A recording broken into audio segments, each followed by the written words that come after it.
Oh, weird. It was like half your beard was missing for me.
Why, hello.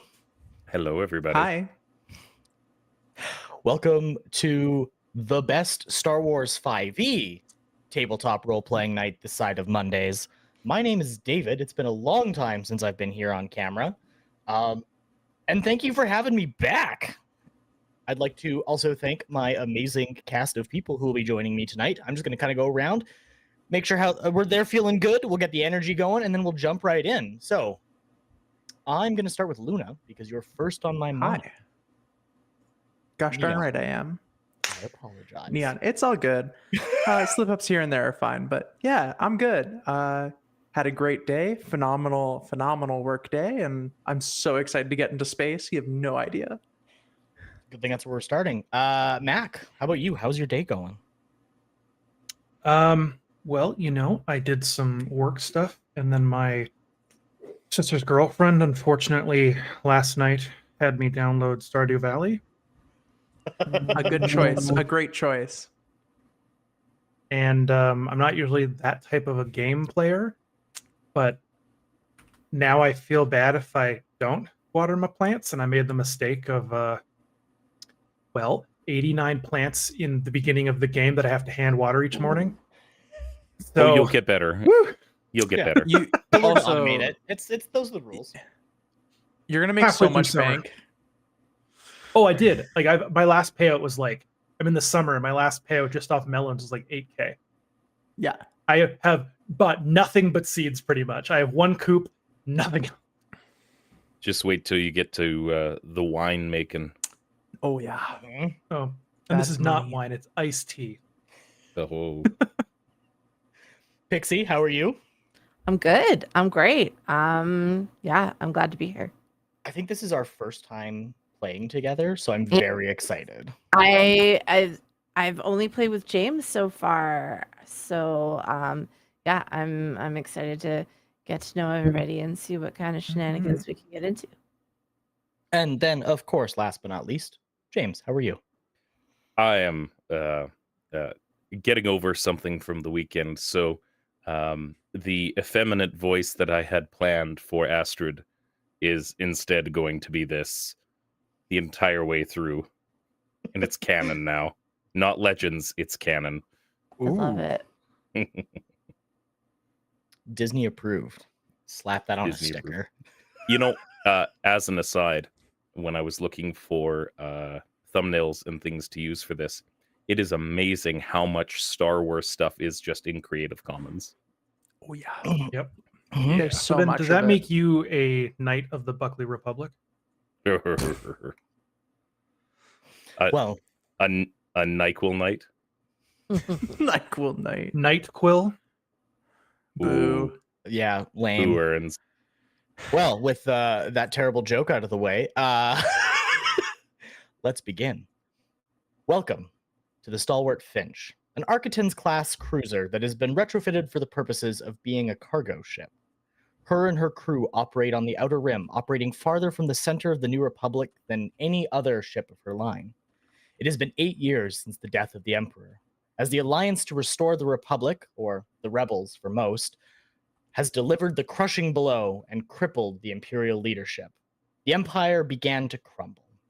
For many, this was celebrated. For some, mourned. For others, an opportunity. You've been aboard the Finch for the last 3 months. That's 21 standard galactic weeks. It has been, as far as any of you are concerned, the most absolutely mind-blowingly boring time you have ever had the pleasure of living through. In this time, you've gotten to know one another. Maybe you've played sabacc, or perhaps it's been shows of strength in the workout room. Who knows what drew you here, though? Your reasons, if for this life, are your own. Maybe you wanted the thrill of seeing the galaxy. Maybe you were running from something in your past, or maybe you just saw the ad on a holo banner and knew it was a quick way to make a credit or two. Regardless of your reasons, the four of you find yourselves in the employ of Captain Calidela Herrdic.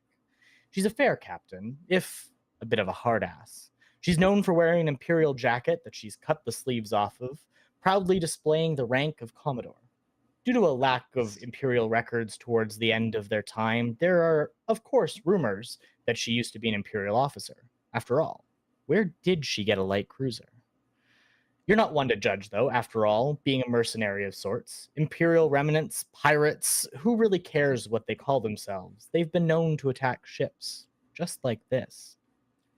The Finch is cramped, far more than you were expecting from a ship of this size. Much of her space intended for stormtroopers and the Republic troopers that preceded them has been converted to cargo space. In fact, anywhere that Captain Herrdic could cram more goods, she has. And you are, of course, 100% certain it's all legal. There is a very odd and heavily retrofitted modification there that you've noticed as you've spent your time aboard the ship. Mounted to the dorsal section of this ship is a Zeta-class shuttle. A cargo elevator has been fitted into the center of the cargo bay, which moves goods up and down, and they can be hauled from there.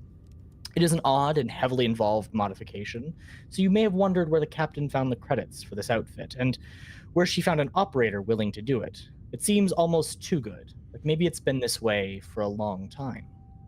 There are auxiliary craft that you've seen throughout your time, 2 ETA-class shuttles, the little starfighters that you may have seen in Jedi holo propaganda vids as they were shot down by brave troopers, or however the Empire spun that story. And then there's, of course, the old, beated, and dilapidated UT-60 U-Wing. The starfighters act as screening ships. The Zeta-class shuttle has been many times your route to the ground, but you've never seen the U-Wing fly. You assume it does. Everything on the Finch functions. So there's no reason that this one shouldn't. Occasionally in your adventures, the ship's RA-7 inventory droid has chastised you for being lackadaisical. Astromechs meander the decks of the ship, maintaining systems and ensuring everything runs smooth. Sure, the Finch looks like she's been cobbled together, but to your eyes, you suspect it's probably good. After all, not everyone here is an engineer. The whine of the engines, the gentle thud of a hyperdrive in operations, all of it perfectly mundane. And in that mundane is where we find all of you. We're going to get an opportunity to meet our cast. So let's start, same order. Neon, where do we find Stacks in hyperdrive transit? Yeah, Stax is an R2 droid, small in stature, very well polished steel with highlights of purples and blues and other cool colors that match kind of the chromatic sheen of the metal. Off of my and their dome sticks multiple different spice stacks with hoses attached, as well as a number of bell ends of horns and clue horns and omni boxes and fizz horns and other musical accoutrement. Stax is currently sitting in probably one of the smaller cargo rooms, just hotboxing the place. It is full of smoke, of spice. You can barely see, and there's probably like little lights and lasers coming off of Stax's body as they throw a party for one. Okay. So Stax is throwing a rave of questionably legal substance. Archer, where do we find you? Archer is in the closest thing you would call a bar on that ship. Basically, anywhere that there happens to be a place to grab a drink and sit down. Sitting on that chair, drinking a lovely little glass of water for now, is a blue-skinned, red-eyed, black-haired chiss. But it doesn't look like your typical chiss, your militaristic, straight-backed, stern-faced, prim and proper chiss. No, this is rocking a full-on mullet. They got silver streaks a little bit in their hair. One of their eyes, red, has a contact that's slightly darker of a crosshair on it, only noticeable if you were to look at it through a scope.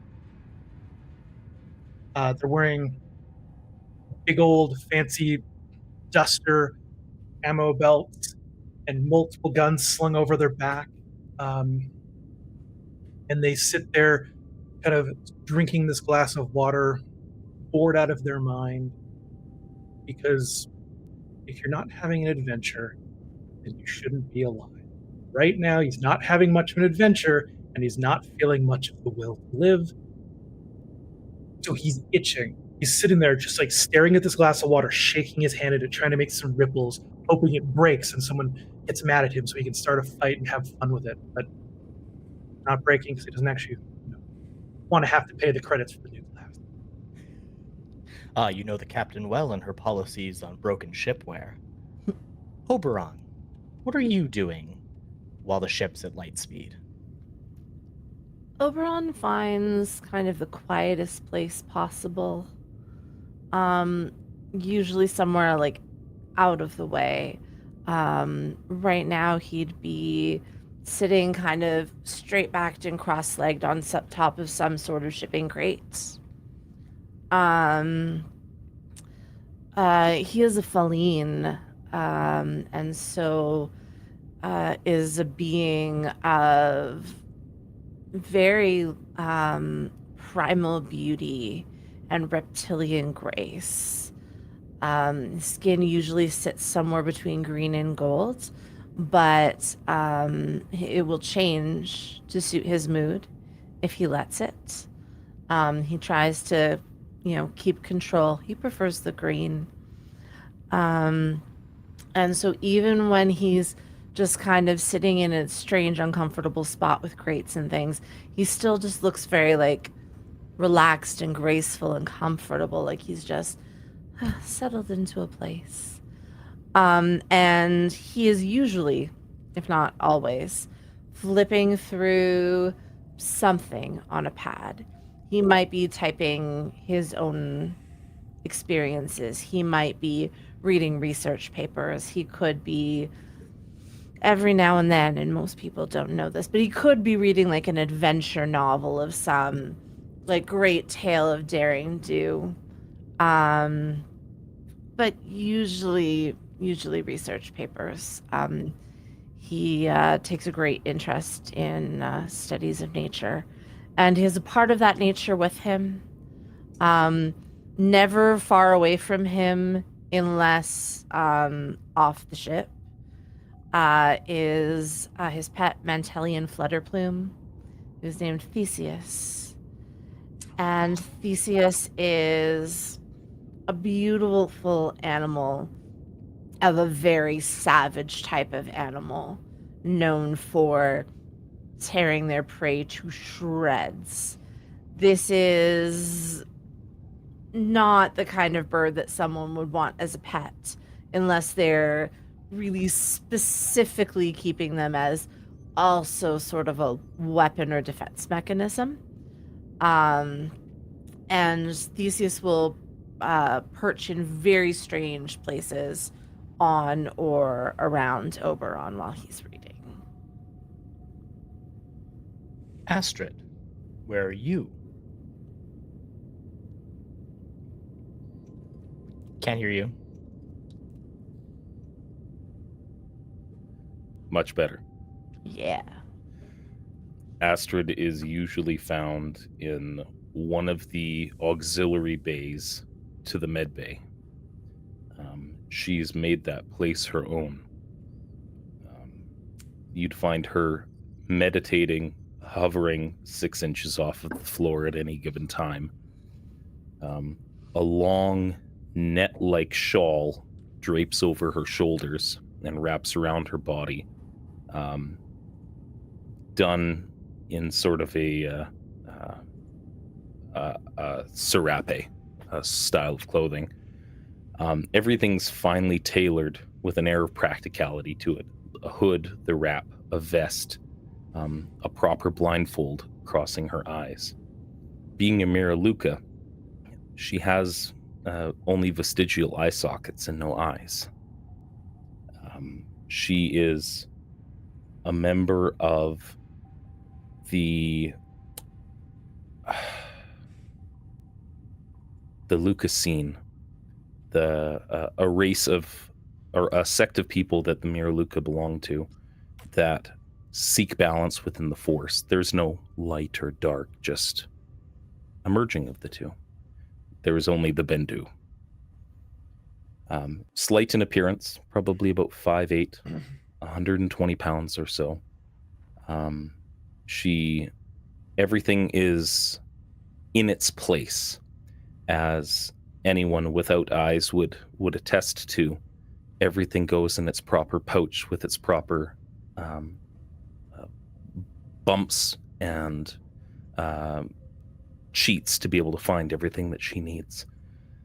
Though she has no eyes, she can still see through other means.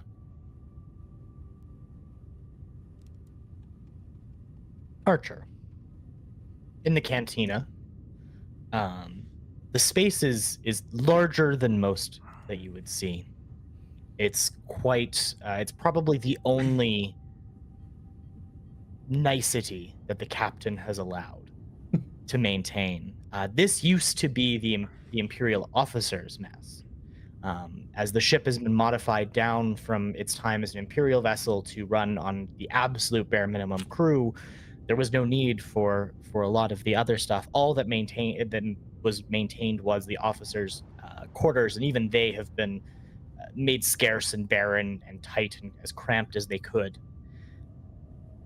There are on the walls around you, various videos playing from across the net as they're pulling information in, and even in hyperspace, you're still getting transmissions and receiving signals and stuff, so you can keep an eye on what's going on. And there's a human that's manning the bar, and he's kind of eyeing you from a distance. He came on the last rotation. And he's wiping down his glass, and he's staring at it for a little bit. And he goes,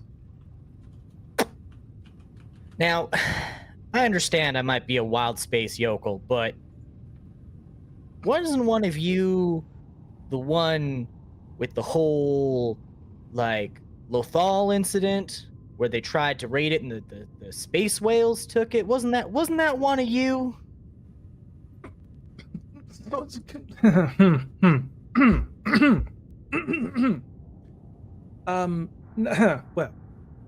not exactly, no. That might, by you, do you mean like people that look like me? Yeah, Grand Admiral Prawn? No, Yeah. No, Prawn. Prawn's perfect. He's a slimy, spineless little worm. No, see, here's the great part. I'm not part of that. I left really young. Like, I'm talking like really young. Like, if you got a problem with them, then you're on my side, because I've also got a problem with them, and I would love to talk about our problems with them together. I think we'd have a great time. Chiss, right? I heard stories about the Chiss when I was growing up.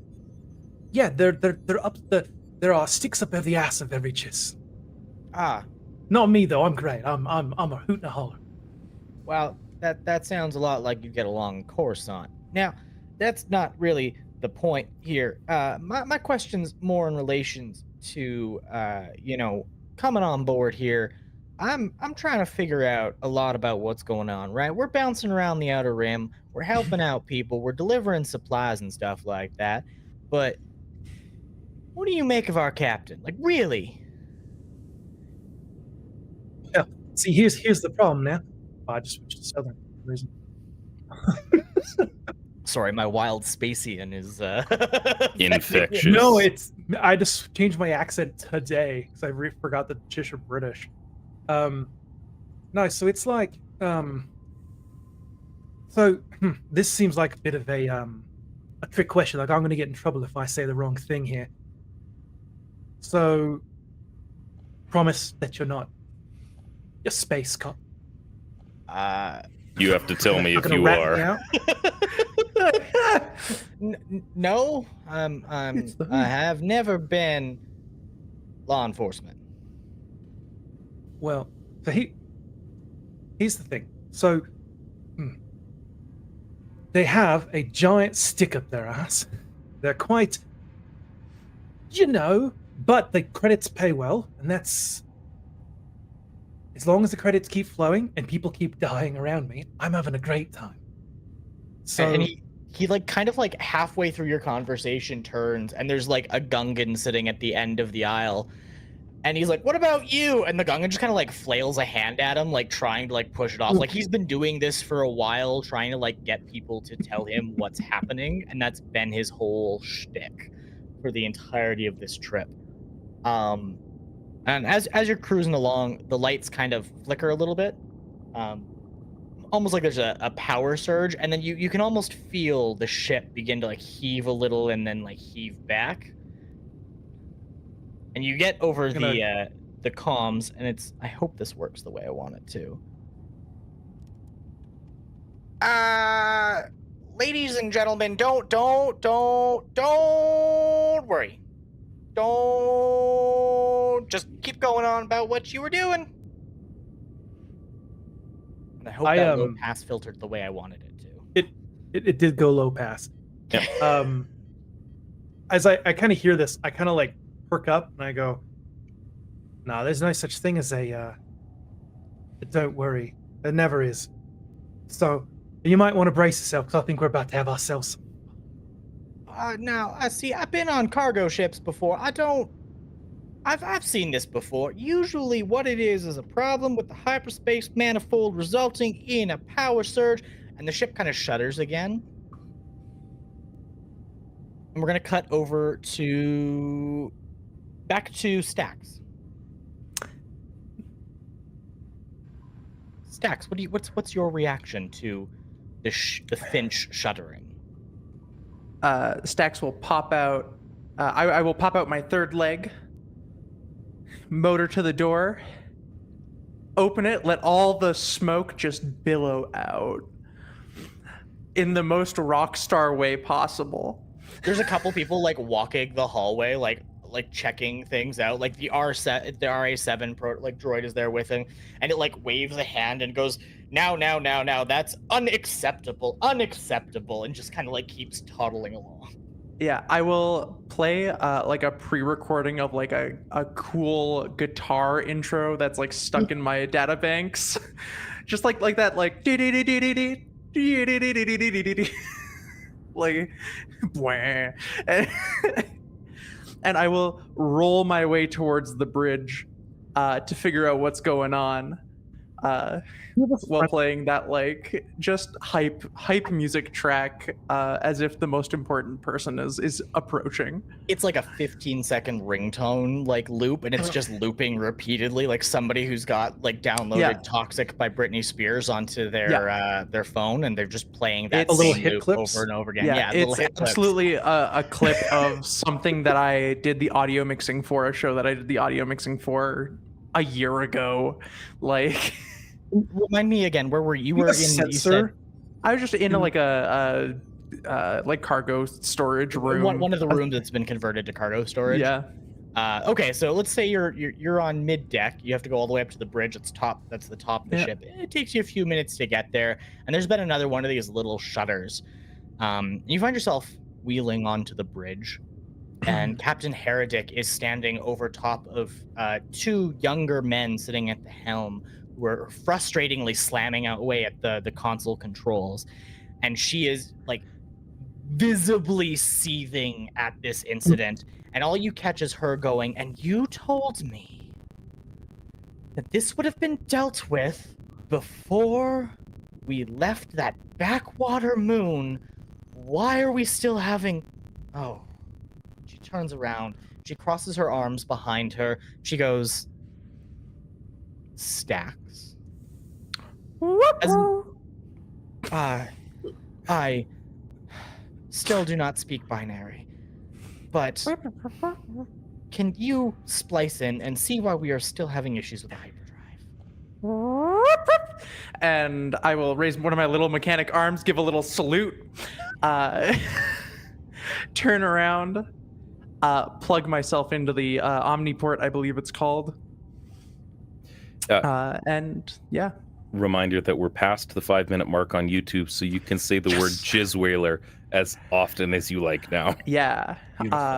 Stacks, the jizz whaling R2 unit will plug Aren't you an in. R6 unit? Aren't you R6D9? Yes, it is an R6 R6 unit technically. R6 D9. The codename Stacks will splice into the ship to run some diagnostics and see what's going on. Give me an engineering check. Absolutely. Where is that? Technology. Sorry, technology. I got them backwards. Which you should be more than proficient in. Yes. I'm just trying to... I put my sheet somewhere. There we go. Sorry, first roll of the night. There we go. Technology. The 10.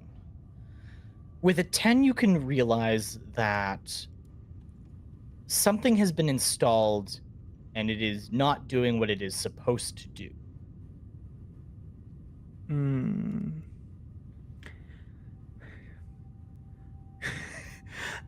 I will rotate my dome head over to the captain, and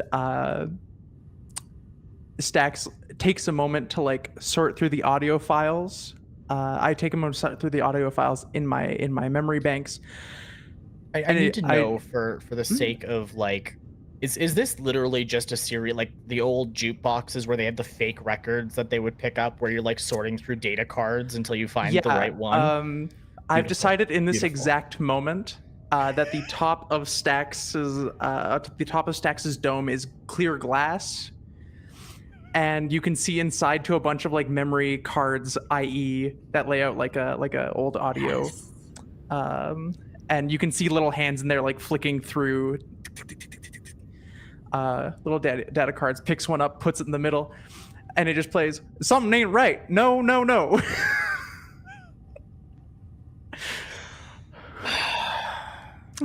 Is Earth canon in this universe? For the sake of the audio recordings actually coming across as audio recordings, yeah, let's say that the songs that we know and love are also exist in the Star Wars universe. Yeah, for some reason Coruscant's just Earth but worse, and run by mega corporations at some point. Yeah, that would never happen here. So the captain just goes, "Okay, this has been a long trip already. What's the nearest planet to us? and one of the young men kind of like turns to the console and starts like popping in, and a planet pops up and flickers in that old Star Wars way where, and they turn back and they go, that looks like Loreth, Lore. I don't know how the locals would say that, ma'am. And she just groans and she's like, Lore, Lore. It's not, you know what? It's not worth it. It is. Bring us out of hyperspace over top of Lore, please. And the ship goes and drops out over the planet. And she looks over to you and goes, I don't suppose you would be willing to go find somebody to help translate and do a better look, would you? To you, Stacks.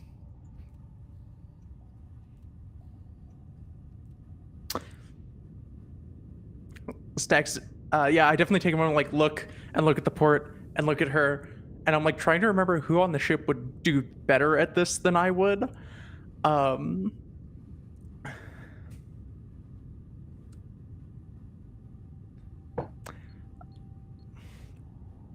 And I will unplug from the Omniport and just like take a few of those very sassy chopper-like steps back and forth. Wop, wop, wop, Like, wop, wop. dum, dum, dum. Yeah, and then just like, and then roll out. And probably go find our good scholarly friend. Okay, while you're on your route, Astrid, you feel the ship come out of hyperspace. And a new planet teeming with life is down below. Can I get you to give me an insight check?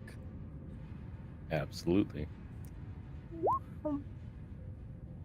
Would be a 22. 22. Mhm. So, your deep connection to the Force has allowed you to always have a sense of what's going on around you. You have a good feeling for the connections to the world and the vibes of how things are for most. And you can feel almost an uneasiness permeate through the ship first. Of course, people are uneasy and concerned. You came out of hyperspace about a couple days too early. So that makes sense. And you can feel down on the planet a general carelessness for the ongoings of the world. But you can also sense a strong pocket. Like there's a place somewhere down on the planet that has its own presence of the Force. And it almost seems to wash out. And in your time studying, it would be almost like a Jedi temple that you've stumbled upon. But this one would be old. Mm-hmm. Most And Jedi temples are old at this point. what do you do with that? Astrid puts her feet down, and you see two pieces of a floating holocron come together, and there's a slight red and a slight greenish blue, and it melds together into this orange color, dissipates, and she tucks it away into a pocket on her bandolier. And expanding her senses throughout the ship, there's a gap in her awareness in the shape of a giant jukebox going woo down down one of the corridors, and feeling the unease and picking up on the emotions of the people around, adjusts a few bundles in the corner, takes down a hammock, wraps it around herself, and strides out to meet the rolling trash can that is her friend, Stacks. Stacks, give me a perception roll. Perception 9. a 9. You I think. Oh no, yeah, okay, yeah, 9. then Astrid, give me a dexterity check. Ah, that'd be a 12. Okay.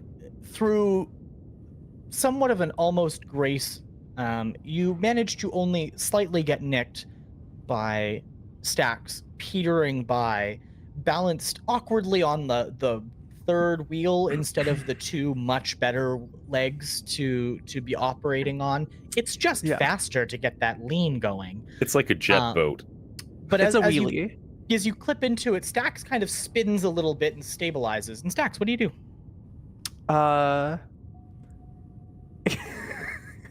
Stacks in this like drive-by moment. There's a very quick like, tick, tick, tick, tick, whoosh, and it's move, bitch, get out the way. It just keeps going.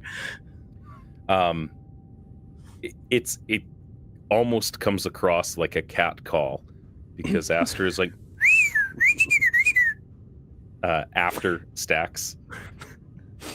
Immediate stop. Yeah. Rotate 180. In binary, Astrid drops a so where is it now?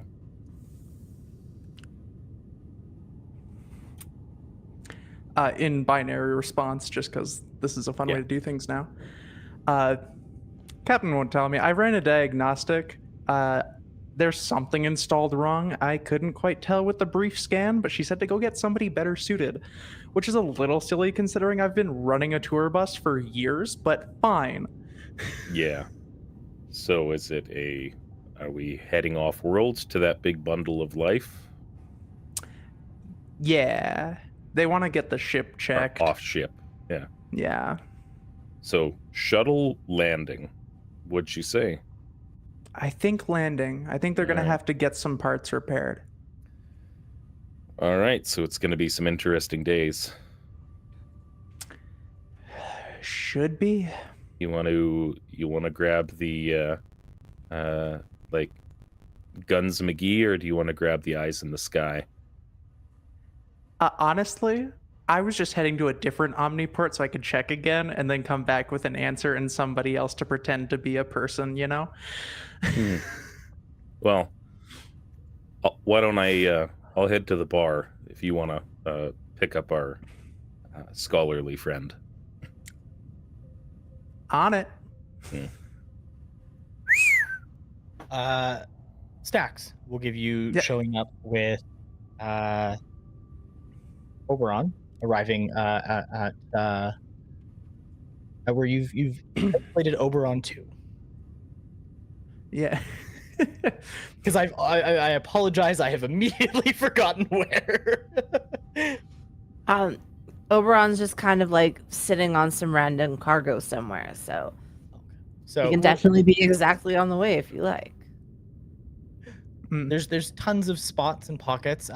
You guys have probably known each other. I would imagine that Stax has gotten pretty good, especially in his role as a professional groupie and or jizz whaler, finding people where they need to be. So yeah, I'm gonna say that for ease of chaos, you are able to locate our good friend Oberon pretty quickly. I think that sometimes Theseus as well will hear like astromech whistles and just like make calls back that are like the closest that he can approximate. He doesn't understand it. He's just mimicking, but he's like, oh, he has to make noise. You know when your cat like makes a noise and you make a noise back at the cat and then they look at you offended? It's that. Yeah, exactly. It's like, you can't, that's our word. You can't say that.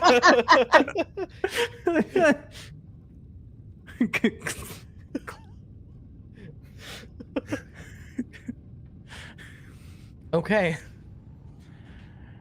Oberon, you see Stax come like again, like back on the one wheel, wobbling in, throws out the other two legs, slams to it, like slides to a dramatic halt right in front of you. You'll forgive me if I can't tell whether this is normal antics or actual urgency.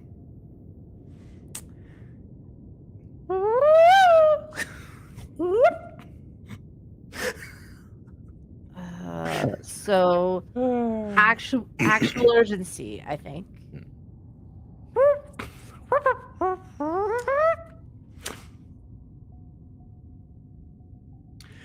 I'll come. That's an impression. Thank you. There's another flip through the audio records. Get your ass on the dance floor. There's like just like a hint of a smile at the corner of his mouth. He doesn't like to smile around people, obviously. But he'll nod and say, well, okay. I'd ask where you're going, but, my binary is abysmal, so I'll follow you. Stax will. Is there an omniport in sight for the ship somewhere? Yeah, there's tons of. This is an old Imperial ship, so they put them everywhere because that was the best way to regularly have the Imperials have the worst time. Yeah. Stax will do a quick spin, plug into the next omniport, and see if they can spend a little bit more time trying to figure out what's wrong. Give me a technology check with advantage this time. If you're taking the time to like go 21? 21. Plus, is that with? That's with the additional 5. Yeah. So yeah, with a 21, you are able to determine that the actual like regulator that was installed, it wasn't good. It was clearly a refurbished component that somebody had sold as brand new. And it's the outer rim. So like, what were they going to do? Check on it? And how many Architens light cruisers come through anyways? So they made a quick buck on claiming a part was new, but it was really just like pulled out of an Architens that the rebels had crashed into a planet at some point and somebody had salvaged. So it's malfunctioned completely and it's beginning to like fail again, which is probably going to leave the ship relatively stranded if they can't find a replacement component for it. And there's no way that I can like interact with that or fix it at all. No, the part is massive. Like it is like a crucial. They had to like get several like drones in to install this massive piece. Like it was a large retrofit to make it happen. Gotcha. Yeah. Okay. I will spin my little dome head around, use my little projector eye to basically show a little schematic of the ship and like highlight that part in like red, blinking, flashing bad. So Oberon, what you see is the room that. How technically inclined is Oberon?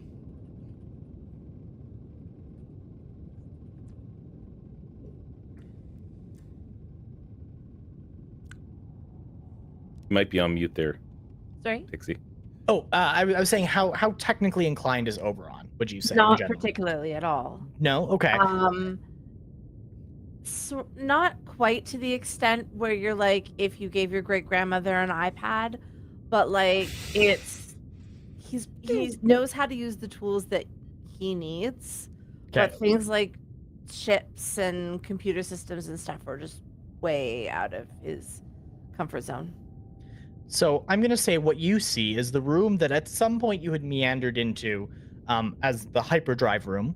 Is a large platform. There's a raised bit, and then there's a large tower. And in the middle of that is the actual component that has failed. So that is what you are seeing. You don't know what the part is, but you see Stax is outlining that there's something probably wrong with the hyperdrive. Okay. Yeah, I'll also like Oberon does like lots of like nature sketches and stuff, and probably if he needs to can just like think about it and then draw this really quickly for the captain. Okay.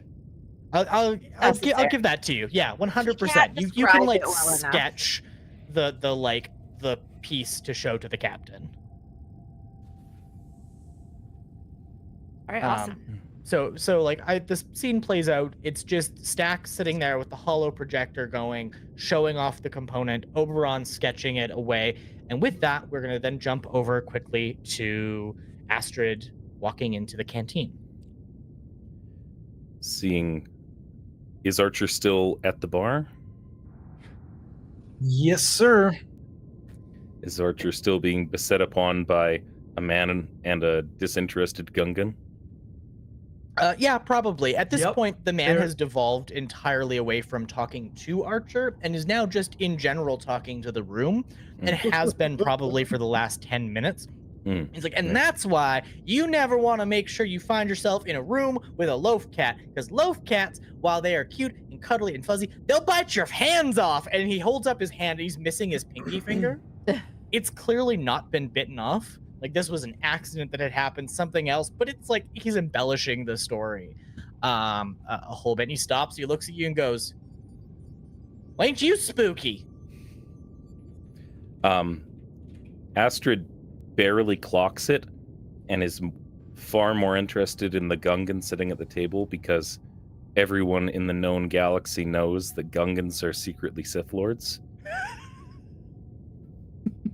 So your plan is to approach a random Gungan and be like, "What are you doing?" No, I'm just using that foresight and seeing how many heebie-jeebies I get off of them. Well, none. This man is, in fact, you recognize him as you have become familiar with the force imprints of everyone on the ship.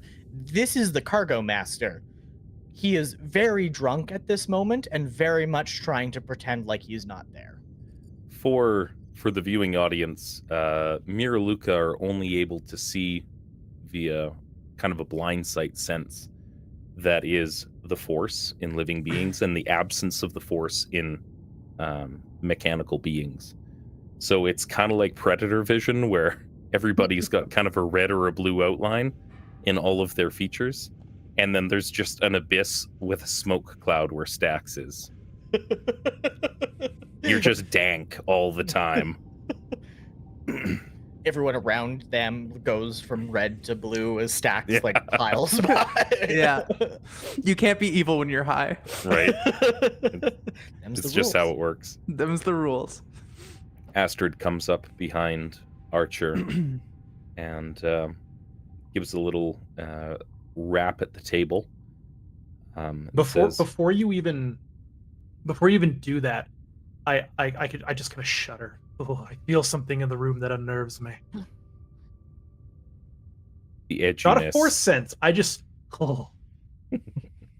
It's a Gungan. Don't worry about it. You get used to it. We dropped out of hyperspace. It feels real soon.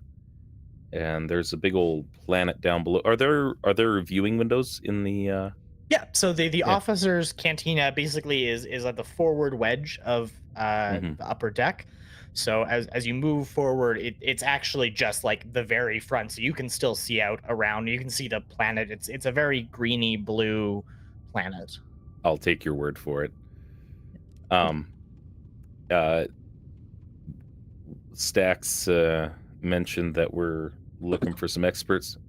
Maybe the hyperdrive's broken or something. I don't know. Ships don't moving. They want us to go down below, I think. I'm gonna kind of turn to the bartender and go, "So I told you there'd be something wrong. All right, let's go." And I just kind of like stand up and just like go to pull out some credits and realize all I've been drinking is water. And I kind of put the credits away, and I don't leave a tip because it was just water, and he was talking to the room, and that was enough of a tip for him. And we're To be through. allowed to do that in my presence. Usually I'm the one talking to the room as a jizz whaler, so I give him a wink and I turn to our creepy eyeless friend and after you. Astrid adjusts her bandana and the shawl around her shoulders, reaches across the bar and pulls out an actual like canteen of H2O and walks away. Fair enough. Yeah. Stax and Auberon, you are on the bridge now with the captain. You finished your sketch. You've made your way to the bridge. Auberon, what do you say?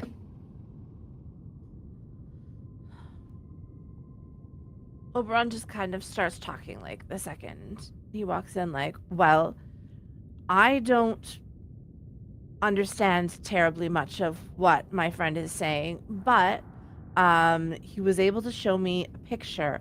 I think that there's something wrong with your ship and that this should tell you what. And he just like turns his pad to face the captain with So the she little takes a sketch look on at it. your drawing, looks back to Stax, and goes, "Wouldn't it have been easier for... You know what? No. This has become the norm for you. I've just expected this." Anyways, thank you. And you know how R2 has the little like lighter thing that'll flick out every now and then, and it's Yeah. very much like this is a middle finger. That. But it's actually like a Zippo. Like it just straight up like comes Oh, out, yeah. flips open, and strikes. Yeah. A whole mechanical hand to flip it open and pull the thing Most instead of just complicated. one No. little thing.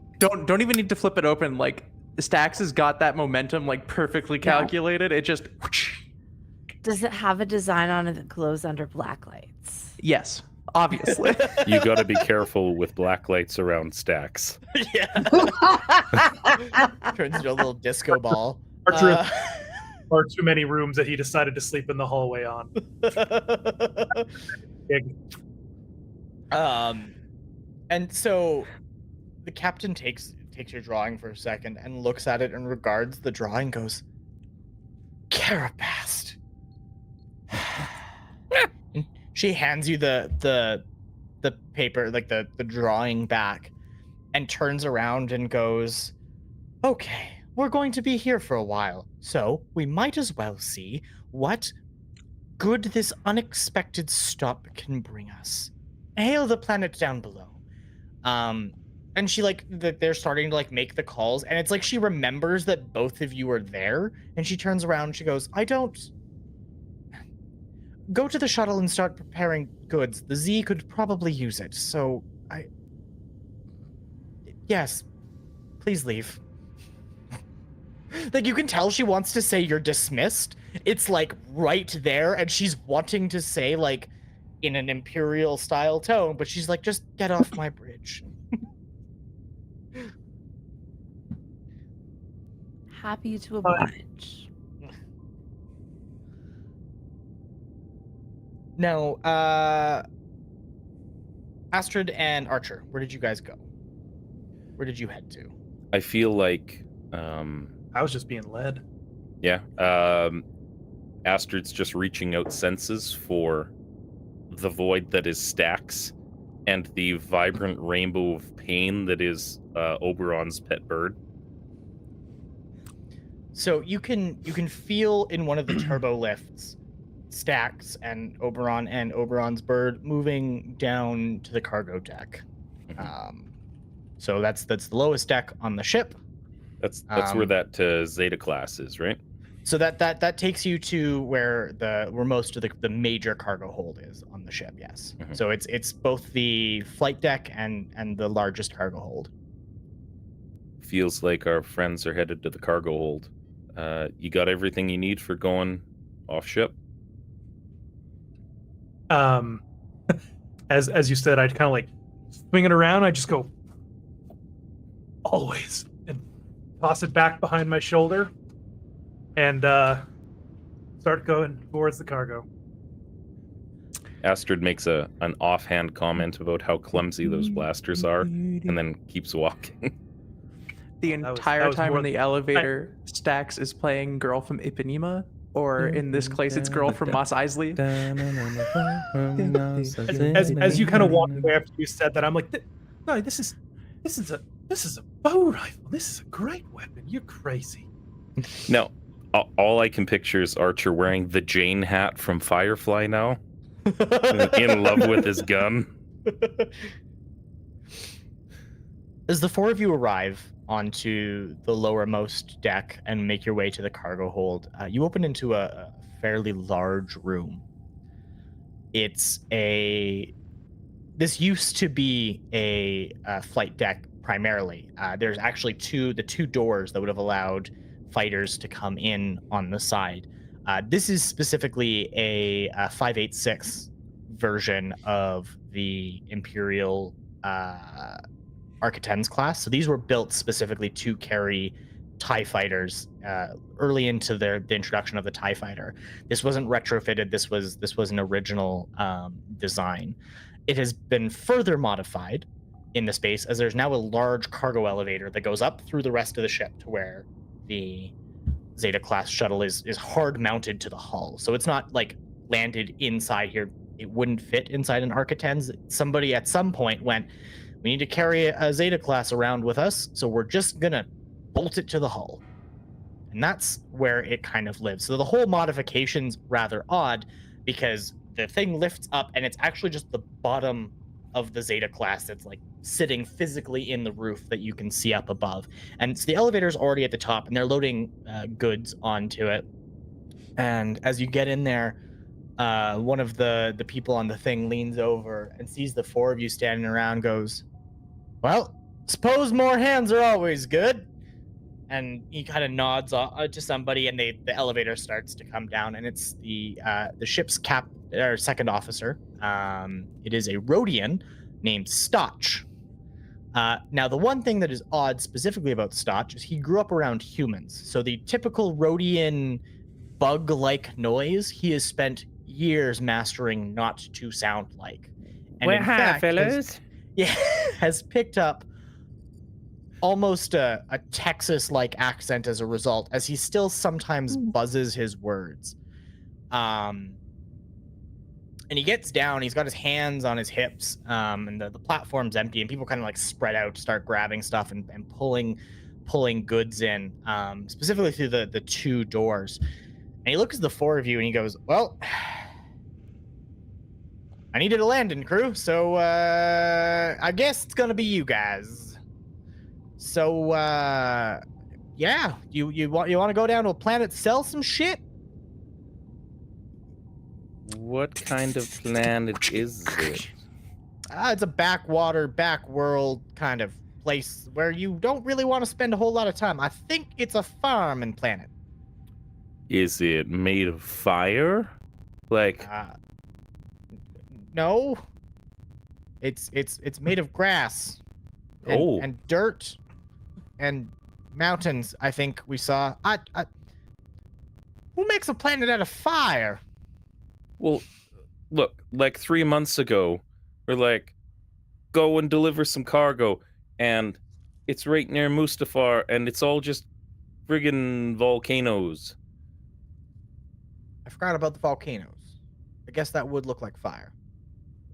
Fair enough. Listen, I'm going to need people to go down to the planet. And as he says that, the entire ship heaves to port and comes back. Klaxons sound across the entire ship. And you hear from up the click, and it's, Stotch, get your ass to the bridge now! And you can hear the captain. And then there's another, like, heave as the ship kind of rocks. And you then hear the following call. All hands, battle stations. The lights turn to red as the ship begins to thrum. Statue's like halfway to the main cargo door, and he spins around, he goes, keep loading that shuttle. I'm sure it's nothing. Just meaningless pirates. And he's out the door. The door closes, and it's just the four of you left because the rest of the people that were there are gunners. So they ran to go man the turbo lasers. What do you do? What do we have for cargo left to load? So the shuttle's only got like an initial load of some general foodstuffs. And I understand they didn't leave you much in the way. Having spent time on the ship, you know when they make unexpected stops, as they have been known to do, that often what they'll load up is the most generic of goods, things that every person typically tends to want: food, medical supplies, that kind of stuff that they buy in bulk when they get the opportunity, and they offload it as people need it. It's very neatly organized, and you will note that is thanks to our RA7, who has been meticulous about the placement. So it is actually grouped into, there's the port side of the ship is almost exclusively general goods. The starboard side is specific cargo. through the doors of the back, there's even more cargo hold space, but this is where it's typically cargo that's meant to be offloaded. As you're standing there, two people run past you. One in a bright pink jumpsuit, the other in a beige jumpsuit. And as they go by, they look at you. One of them, she turns around, the one in the beige suit, and she goes, "Listen, I'm going to be honest with you guys. This is going to suck." And they just take off across the cargo hold and leave you with no answers to your questions. These are the ETA pilots that you've seen before. They're excellently skilled pilots, and they run through a door at the opposite end of the cargo hold to where you guys are. As they run through, it opens up, and you can see the actual flight deck that is still used for things. And you can see their shuttles just parked in there. And as the doors start to close back over and seal for a lock, you see them prepping to take off and fly out and fight whatever it is that's attacking the ship. Yeah, okay. No. Go ahead. The beauty of roleplay is you can do what you want. Yeah. Okay. Stax, as they're running, as these two fighter pilots are running, Stax is going to book it with them. Okay. And just do a quick scan to see if either of those ETA-2Bs have a droid port open. So they both have their own matching, like they have their own droids. So in the pink the ETA fighter, there is a beige droid. It's an R3 unit. And then in the pink one, or in the beige one, is a pink droid. That's an R2 unit.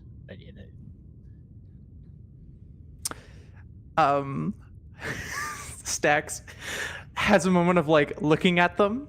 We have a moment of looking at them, and then Stax will grab like one of the like many accoutrement off the top of my dome and just toss it on the ground in frustration, turn around and go back. As you're turning, one of the droids like turns to look at you and goes, "Better luck next time, space slut." The dome is gonna the dome is gonna rotate, and I'm gonna take a shot at that. There's a little hidden port's gonna flip open, and my fun weapon called a needler is going to take a single needle shot at that droid. Hey, give me an attack roll. That with a 9, it like bounces off the top of the ETA, and it like barely misses the pilot as like he's running for his bright pink starfighter, and he's like, "Stax, what the fuck, man?" As he goes in. Stax is going to turn around, go backwards, and give them the double birds, and leave. I love it.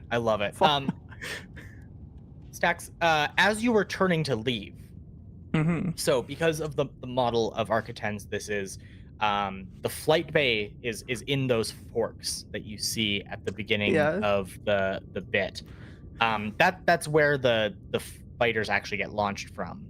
And you can see what it is at the very top of it, that U-wing is sitting there with its ramp down. It's prepped like somebody was planning on using it for something. And then you can see like out the front of the door, a glint of something like very red in the distance, and the flash of like turbo laser fire. You can't quite make out what it is that you're seeing. Okay.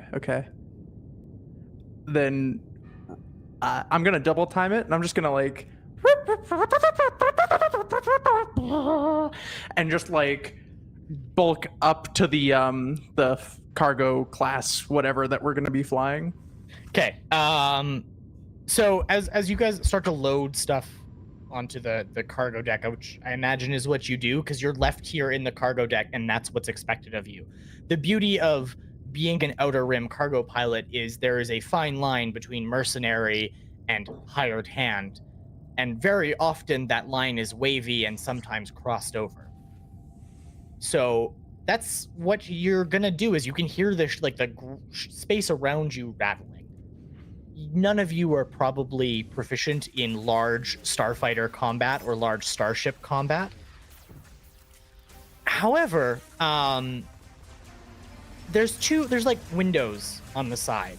Did any of you like take a chance to take a peek outside and see what you see? Specifically, no. I think overall, I will actually go hearing. Hold on, sorry, I have to turn the phone down. Can't hear anything. Hearing the commotion. I imagine there's a commotion going on. Yeah, like there's clearly like panic. The klaxons are going. You can hear like an exchange of weapons fire from like outside the ship. I was already not really lifting boxes because why would I? So I'm just gonna kind of like very nonchalantly kind of poke my head into a little port window to see what's going on. So you see the skies around you filled with TIE fighters. Oh. And they're not the best TIE fighters you've ever had an opportunity to witness.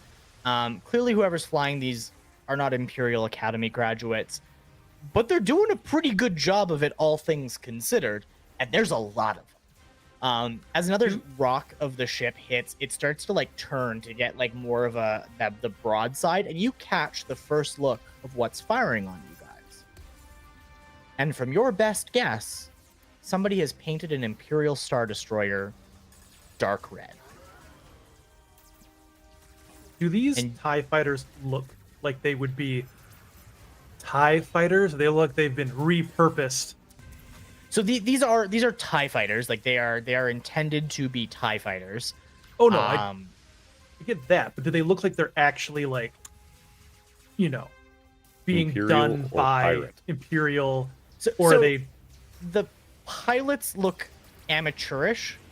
From your experience in tactics and combat, and as a member of the Chiss Ascendancy at some point, you would have learned the difference between an amateur fighter pilot and somebody who clearly has been trained on this. These are not Imperial Academy graduates. These are people that have been put into the cockpit of TIE fighters at some point and taught how to fly and fight and use them. And they are good enough, especially considering there are 2 fighters against all of them, and they have a much bigger ship firing on the Architects. The strength that's going on is the fact that the gunners on the ISD are clearly, again, equally poorly trained. Even the maneuver, ISDs are meant to fire with all of their weapons facing forward, and yet they're broadsiding you. It seems a little odd. Okay, but casually looking in the window and seeing all of this, I'm gonna kind of turn out and call back and be like, I don't think they're gonna be that much of a problem. So like maybe just shoot. As you say that, you hear a loud clank from outside. Now the thing about the lower decks is it's also the point where both of the docking ports are located. It makes transferring cargo extremely easy. And from your window vantage point, you can almost make out the form of TIE boarding craft that have latched themselves onto your ship. And now you begin to hear a commotion outside. And you begin to hear noise and shouting. And then the doors around you guys open. And you find 4 stormtroopers running into the room wearing what looks to be stormtrooper armor that somebody has hand-painted black. This isn't the nice black that you are used to. This is somebody has taken like a rattle can and rattle-canned these black. I see. So they can't see any better than I can. I like it. And most stormtroopers can't. With that, we're going to roll initiative. As soon as the initiative counter works. There we go. I'll get you guys to roll again.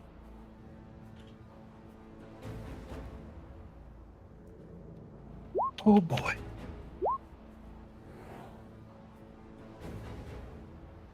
Where is my tab?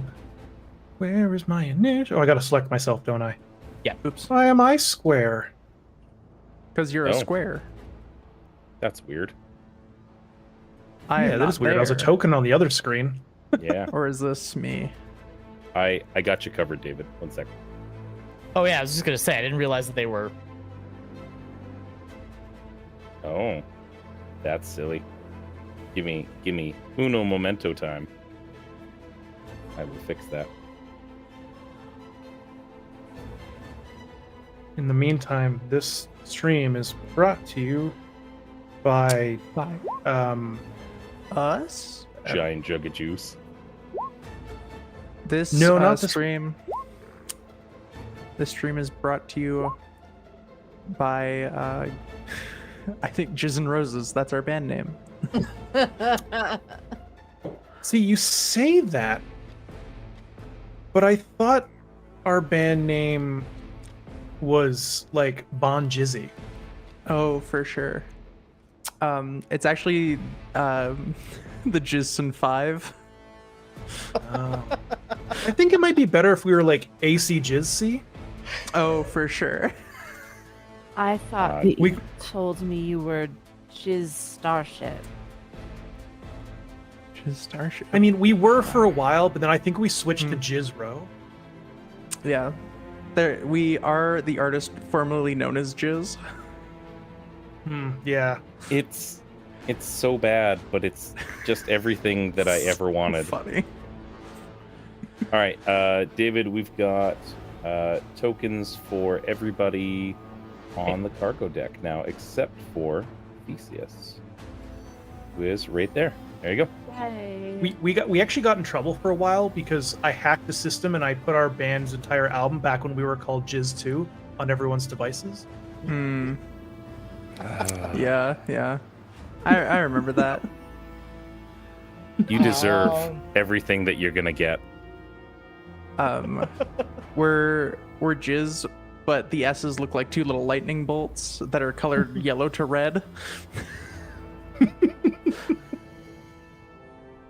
I see how this is. Oh. We went through like a face paint stage for a little bit, you know. Yep. We had this David. bandmate with an insane Yep. tongue. On this map, where is the shuttle located? So it's not located in this. Or sorry, I guess the center space for you guys. So the ramp is here, and it's Yeah. down right now. So it's effectively in the ground. Understood. You could go up, Understood. but I would remind you there's an ISD outside firing wildly and inaccurately at you guys right now. Mhm. Gotcha. All right. I rolled low. I'm breaking everything in my house. Good. Why do you want to break everything in your house? So I've got Archer and Astrid. Do we have everyone else's rolls? Oh, I forgot to select the token because I did Oh. not Yeah, re-roll I- it once the token created. I think I can add you manually. Boing. There we go. That works. That's a little weird. I don't have error. Bear with me a sec. I had already rolled once, but I didn't have myself selected. So if it's okay with you, I'm gonna edit this to my previous initiative. Yep, that's all good. That's usually my hack for. Oh no, I forgot to select my token. It's all good. It's usually what all of us do too. For some reason, Poorly, and then we're gonna roll again. Oh no, I didn't select it. What's up? oh, that's why. I'm like, where is Oberon? Why is Oberon not where they're supposed to be? But there they are now. James is fighting with OBS for a moment. Mhm. There we go. Why are none of their hit points showing? Sounds like a personal problem, David.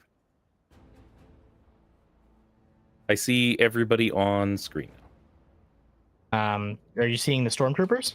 I see the stormtroopers. I see the hit points that they have. Oh, they're showing up properly. They are for me. They're not as bars Okay. because we can't see them. Yeah. So- Okay. Excellent. Well, then, if that's the case, it looks like one of the troopers gets to go first. So he's going to take a shot at Archer because he can probably make that over top of. Am I still over by a window? Oh yeah, move yourselves where you want to. Move yourselves around. So the little bulbs at the end are basically windows. Yeah. Okay. I was gonna say, because I was probably over at a window looking at. I Okay. was probably in the ramp to the shuttle, so I'm pretty much in the middle of the room. Astrid I is likely the same. Perfect. Then yeah, I'm gonna re-roll that because then they're actually gonna take a shot at Astrid. Is a 19 hit? A 19 does hit. However, I'm going to try and use Saber Reflect on it. Okay. Walk us through Uh, that for our so- players that have not done it before. As this blaster bolt comes racing by, when I take damage from an attack, I can reduce that damage by a d6 as you see this orange, almost U-shaped lightsaber, or like a long L-shaped lightsaber cut out, and I go to deflect the bolt down. If it deflects it down to 0, I can send it back at him with a ranged force attack. Okay. Nice.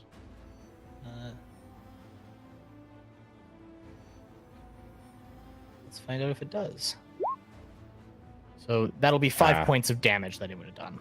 It reduces it down to 1 point of damage.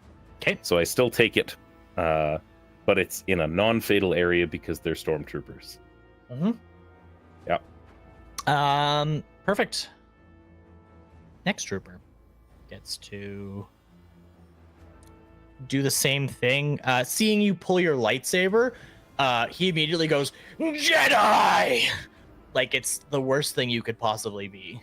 And takes a shot at you two with an 18. An 18 will also hit, and I've used up my reaction. Okay. That is for full 8 points of damage. Gotcha. And that is his turn. Oberon, it is your turn. All right. Zoom out a little. It's worth noting that Theseus just goes on your turn. Yeah.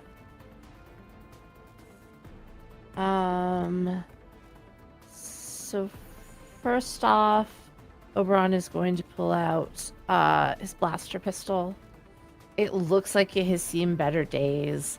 Like there's like maybe it's been like dropped in a swamp and in quicksand and like nibbled on by an incredibly large carnivore, and like, you know, this blaster has seen some things, but it's still very functional, because if all of that wasn't going to kill it, probably nothing will. And I'm going to go for a shot at the stormtrooper on the end here. Okay.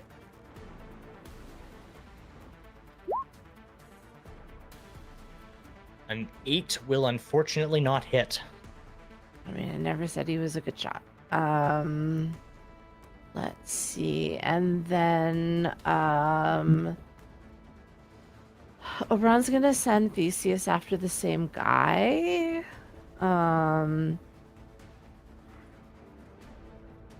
Yeah, he's gonna get him right in there, and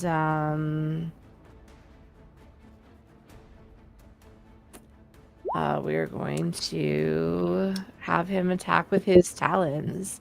A 20 will And- definitely hit. It's obviously hard to see from the really little illustration, but he's got like multiple sets of talons and stuff. One is really like think of like fingers, and then a whole other set of fingers, and they're just like claw. They're insane. Okay. He's got to roll a Constitution saving throw, correct? First of all, it is 1d4 kinetic damage. Okay. Do you want to roll that for me? I definitely didn't set this up right for, but that's okay. I will fix it after this turn. Roll It's 1d. actually a D6 kinetic damage. It's on his character sheet. Oh, okay. In the Yeah. description, it says. He got better as you leveled up. Oh. I built Theseus this morning. I'm sorry. So that'll be 3 points of damage, and then yes, DC 12 Constitution saving throw. He's So gonna make that. armor probably helps some against poison talons. And is that your turn? That's my turn. Beautiful. Oh, and I guess I also will get Theseus over here in this square. Having been attacked by Theseus, the trooper is going to try and strike with the butt of his rifle. So he's got his rifle up and he goes, ah! And kind of like flails at it. For a 5, does that happen to hit Theseus? No. So yeah, in his like panic and confusion, he's just kind of like flailing the butt of his rifle, like blaster around, be like, no, go, go. And that's his turn. Stacks, your turn. Yes. Stacks will. I'm gonna rotate my fun little dome head as if selecting one of the many stacks and horns that stick out. And one slides into place, and it is my fun little clue horn, and I will take my action to start playing music. I will play a song of battle, Okay. which is going to be reminiscent of it is the Jizz cover of like Seven Nation Army.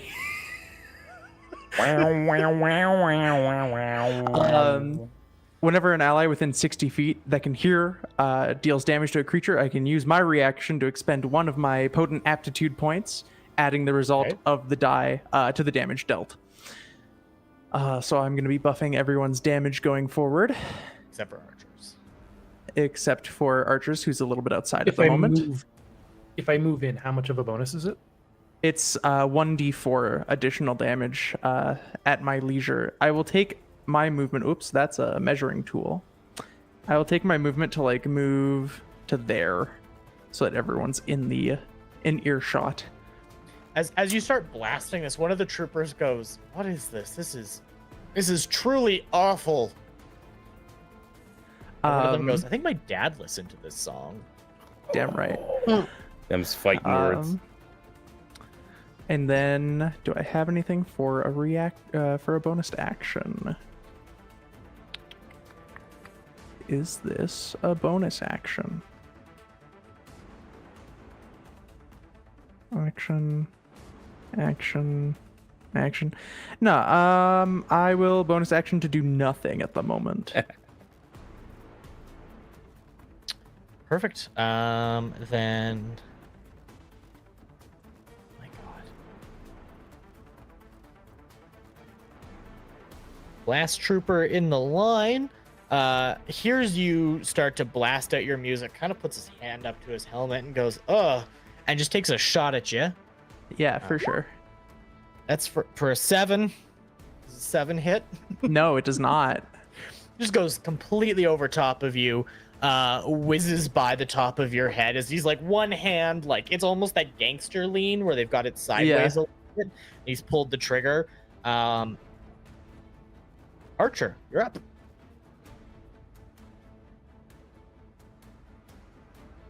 There we go. Oh yeah. All right. All of this, the music starts bumping. Archer, these guys kind of start rolling in, shooting. Red hot jizzy peppers.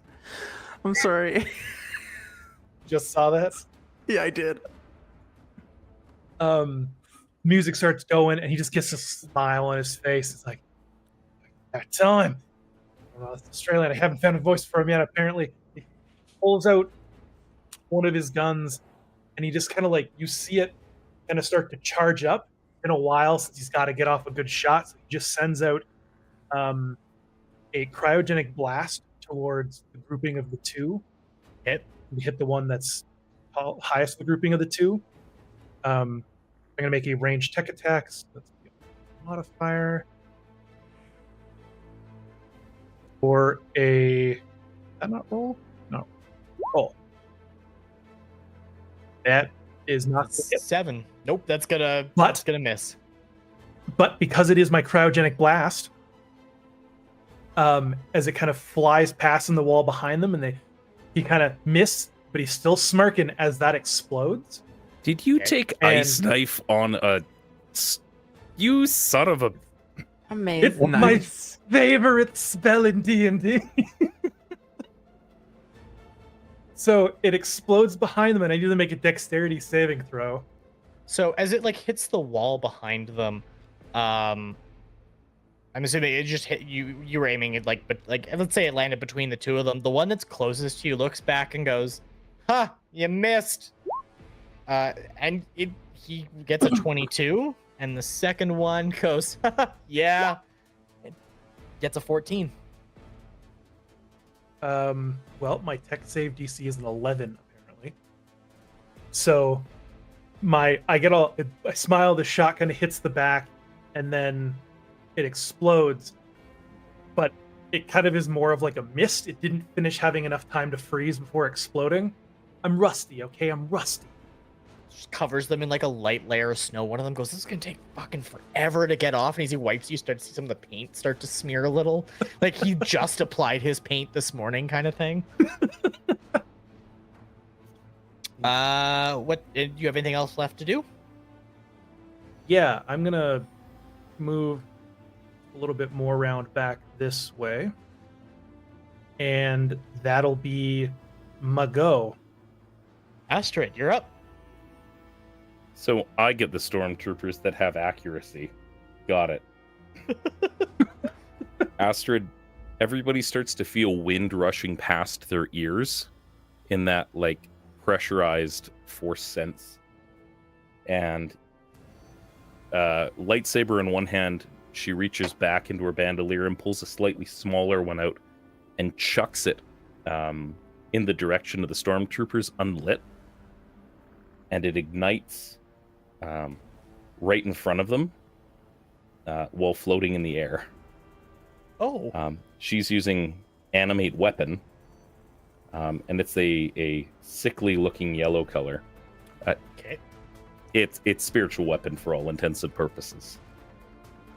And it's going to take an attack on this fella right in front. Oh, that didn't actually roll. Give me a sec. There it is. That's a 15 to hit. It'll hit. All right. And that's going to be 6 points of force damage to it. Perfect. Energy damage. Yeah.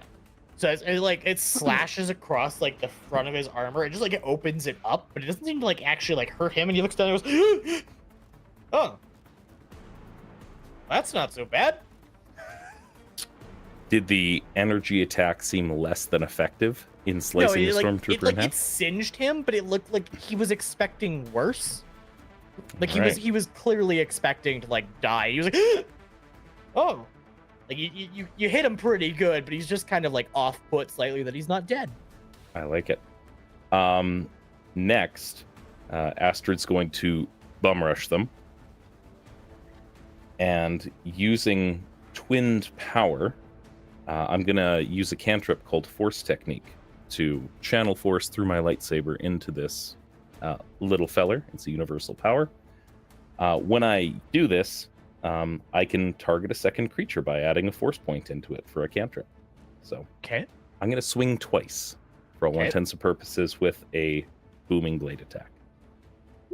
So against the one that my lightsaber just hit earlier, that's a 23 to hit. That'll definitely hit. For 11 energy damage. As it hits him, it cuts through, and it's almost like this, like, oh yes, this is what was supposed to happen the first time. Like almost like you can like feel that was the thought that went through his head as you like slice right through him. And he goes, "Huh, and the top half topples away from him. Here's the thing. Stax isn't the only one that can edge them. Woo! And the Okay. lightsaber comes into the fella immediately south of him on the map. That's a 20 to hit. That'll hit. Again for 11 energy damage. Okay. You hit him, and he like slams against the wall, and he's looking miserable in his like state. He kind of like looks down, and he's like profusely bleeding from where you slashed into him, and he's like, "Oh." That smell is you. Excuse me, DM. I would like to use my song here to add an extra 1d4 of sonic damage to the attack as I play Go a really for it. cool like horn shot, like like a bwam, like you know in like the Adam West Batman where he punches someone and there's that like bwam. It's that. The That's resonance exactly of what my I was picturing. I the love resonance it. of my lightsaber, and you're like R2D2 squeal. Yeah. It's an extra 3 damage. I like it. As you do that, he hold on. Did I delete the right trooper? You deleted the one right beside me. Yeah. That was not what I meant to. I meant to remove him from the initiative order. Oh, you just mouse over it and click the X. It's man, this is something's wrong with Roll20 because I can't see which are which. Oh, if you mouse over them, it'll outline them in yellow. Yeah, that's the thing, is it's not doing that. I'm gonna hold on, give me 1 second. I'm just gonna reset. Roll 20, gonna roll 20. Yeah, I'm having Roll20 issues. I got just ended up 20 deleting him issues entirely. and rolling ain't one. For those playing the home game, the reason the screen is pink is because you can see the Aura Stax's of aura. my song. Okay, so those 2 stormtroopers are dead. I like it. Cool. Brought to you by violence. Brought to you by violence and Adam West style sound effects. They attacked me for being who I am. I have no patience for these people. Operon, it's back to you. All right.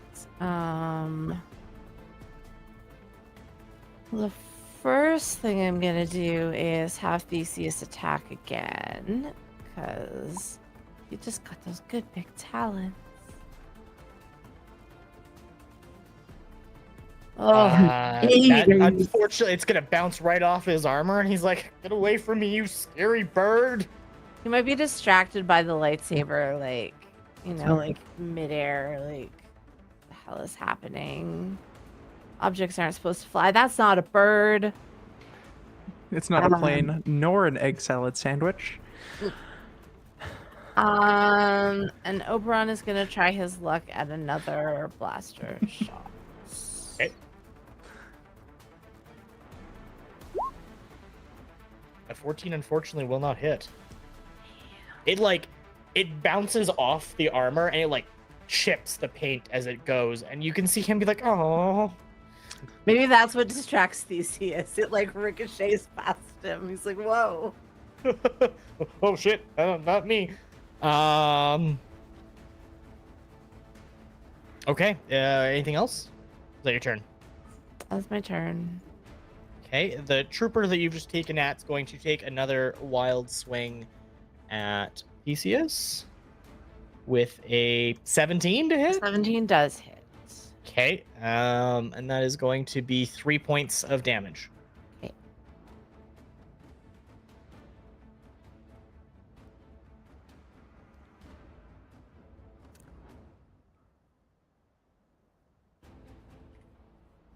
And And he that lets is- out this terrible screeching noise, like right in this guy's face.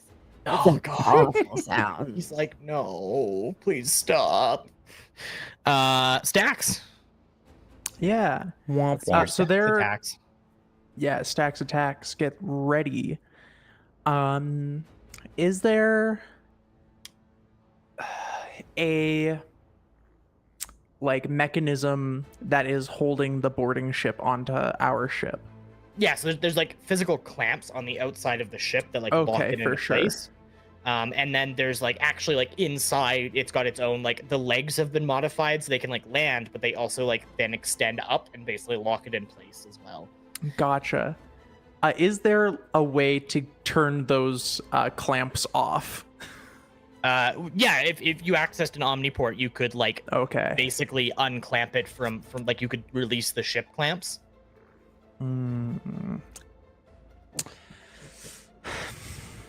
I am going to. Are you gonna pull an R2D2 in the middle of a battle, just like roll your way over to a Just random roll- omniport, be like bloop-a-doop? I thought about it. I have this fun little cantrip called on off, and I was wondering if there was a button I could press to have their ship no, detach from mine. You'd have to like It would basically have to be splice like the a system. hacking. Yeah. Yeah. Goes that In too. that case, I am going to. Yeah. A little one of the spice stacks on top of Stax's dome opens up, just like there's a hidden hinge in one of the elaborate designs, and it just swings open, and four tiny rockets get launched out the top and home in on 2 for each trooper. Okay. This is guaranteed hit. I launch 4d6. Hold on. Tiny projectiles at up to 4 creatures. Let me just click that and put that in the chat. And a target takes 1 kinetic damage per projectile. Okay. So I'm gonna roll 4d6 here. That's 12 total. Actually, since I'm playing my song, it goes from being kinetic damage to being sonic damage. Where is it? Okay. DC, no. Yeah, if I cast a damage dealing tech power, that requires an action roller saving throw. Then I guess not. It's not. Okay. So it's just kinetic damage then. 12 kinetic damage. I'm going to split that 6 and 6. These ones do between the two. require a dex save. Do they? Says Oh, in the- yeah. in the- Okay. Yeah, you can use Each it. target makes a dexterity. I am trying to make this magic missile and it's not. Is what I'm doing.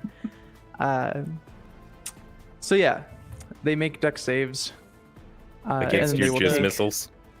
against a 13. 13. Okay, so the top one rolls a 14, so you'll take half as much as you decide to send at him. And the bottom one does a 12. That's a fail, Okay. right? Yes. Okay. So I will send 6 and 6. So the top one will take 3 sonic damage, and the bottom one will take 6 sonic damage.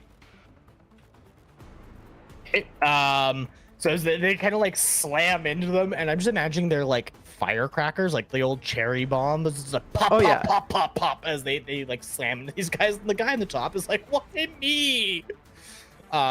Like he didn't instigate this. So, anything else to do, Stacks, or is that your turn? I will. Nope. I think that's it for stacks at the moment. Okay. Bottom trooper is gonna take a shot. He's the one who yelled Jedi aggressively at you the first time, Astrid, and he's gonna do it Jedi. again. He's gonna be like, Jedi! Like he's just a broken record who's been sent in to scream the same thing over and over again for a 17 to hit. Astrid turns and looks at him as he unloads that, Yeah. and raises her hand and catches it and breaks the bolt in half, using force shield to stop it midair. Okay. Stacks in the distance plays the oh snap with like the record like screech. And you just see like the orange of the lightsaber reflecting off and glaring down at him.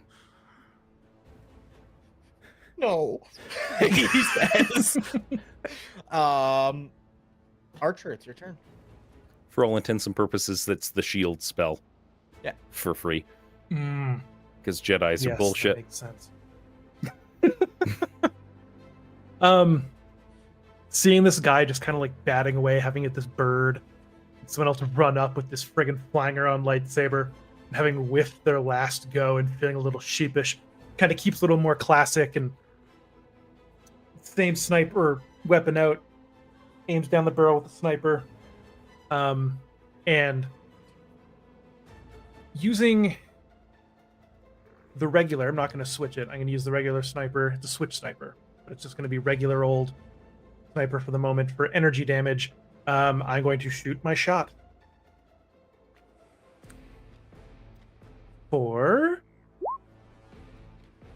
Nope, that's not right, is it? No, that's 1d20 damage. plus dex perfect. No, unless That's- your damage is a that's d20. plus dex. Yeah, you rolled a 5 according to the Oh. random number generator. Wait, why is it a 5? 5 plus 2 plus 2. What? Tally's 9. Total's 9. Oh, this works differently than D&D one does. Isn't it 5 if it was disadvantaged, 9 regular? Or how are we doing this? No. Yeah, yes, you're right. You're 9. Yeah. You rolled a 9. Okay, which is still a miss. I'm having a bad time. I'm very out of that. So as that missing another shot, I'm gonna say bug it and move forward a little bit. 5, 10, 15, 20, 30. Because as I'm doing that, I'm gonna start pulling a dagger as I end my turn. Okay. Astrid, you're up.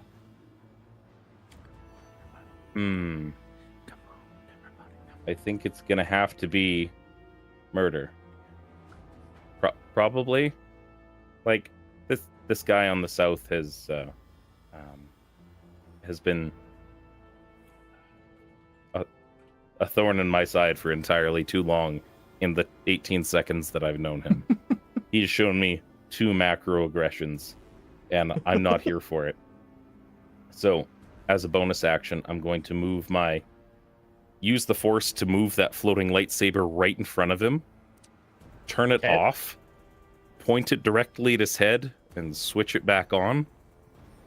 I'm going to roll that animate lightsaber and see what happens. For Isn't that 21 like and super looked down upon? in the light side of the force, sure, but By who? Right. Who, Right. who are we talking about here? Because the Lucasine don't give a crap.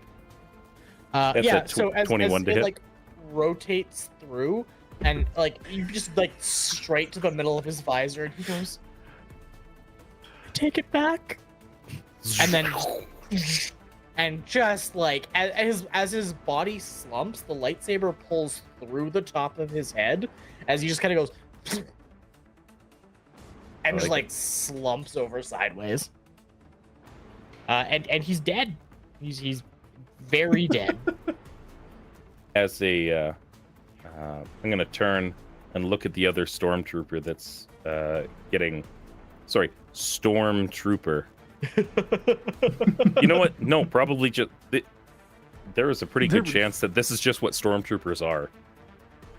Feared throughout the galaxy as inept and great. And you see, channeling from the tip of the lightsaber, she points the orangish one at him, and you see force lightning channel out of it into the dude. Oh no. That's a 14 to hit. It doesn't hit. He stands like still. He's up against the bulkhead, and every bit of it strikes completely around him by pure happenstance. He's like, oh. And what we're gonna do is we're gonna roll. Yeah, no, he's just like, you know what? No. And he takes off his helmet, he throws it down, he goes, nope, nope, nope. And he tries to like sidestep towards the door a little bit. I like it. Unfortunately for him, it is not his turn. Oberon, what do you do? Get fucking wrecked. Okay.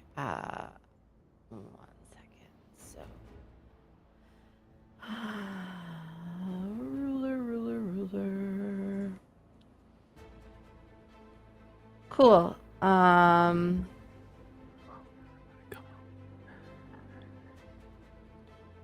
I be in the same square as Theseus? Yeah, probably. He's tiny and He's flying. little. He's used to flying above and around me. All right. So Oberon is like, this blaster bullshit is not doing anything. He is going to move in close. He is going to use a bonus action to use critical analysis, which allows him to analyze a creature and develop a plan on how to best overcome any potential obstacle and execute that plan with ruthless efficiency. And that will, for the next minute, let me use or make my attack and damage rolls against him on finesse weapons with my critical analysis ability, so my intelligence instead of my strength. Okay. Which makes a rapier a lot more effective in my hands because I'm able to look for a way to best apply it instead of blindly slashing and wishing I had muscles. And then we're gonna go for it. So So like what you do is you run up to this man, just charge right up, pull your notepad up and go, as he's like against the bulkhead crying in front of you. it's more like if anybody's watched the BBC Sherlock, whereas he's like thinking things, they're all like writing out just like in thin air. Oh, Sherlock, yeah. So it's kind of like that, I think. Anyone who knows him well knows the look on his face when he's doing that. And yeah, let's see what happens. So I've got a separate attack and everything in here for the better version of the vibro blades so that I can still do it all together. That hits. That very much hits. All right. For 6 points of kinetic damage. So as you drive the vibro blade into his chest, it like slams into him, and he kind of looks at you, and he reaches out and he touches your face, and he goes, "But you're not a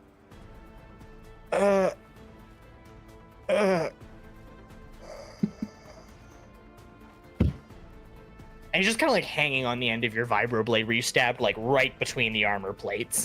Yeah, I definitely like slide it back out again, look around to see if there's anything like a piece of canvas or anything that I can kind of wipe it off on. Yeah, there's like sheets and stuff that are covering covering stuff. Clean the best I can before I put it away with like my mental note to like clean it really well when I go to bed. Stax will play another Adam West style shot the moment that guy dies. Oberon kind of turns and looks at everyone else and says, I think he was going to say I'm not a Jedi. Which he like gestures to himself. Feline are not only like not force sensitive, they actually like are very resistant to the force. So as he's like, I think he was going to say I'm not a Jedi, which he like gestures to himself head to toe. Obviously. And with that, we're done our first round of combat for the day. You have slaughtered 4 hapless stormtroopers who definitely thought themselves the good guys. Believe it or not, that is canonically how stormtroopers act, which is, I don't know if good or worse. And with that, I think we're going to actually take an opportunity to go to break a little early here. So, ladies and gentlemen, we'll see you in 10 minutes here. Sounds good. See you in just a little bit.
And we're back. Thank you.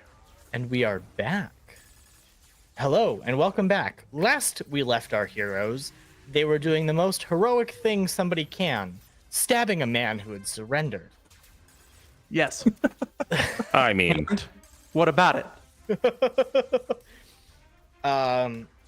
So you have had your first encounter with stormtroopers today. today. And you can still hear outside the battles are going on, but it almost seems like the Finch, through some miracle, is turning this around.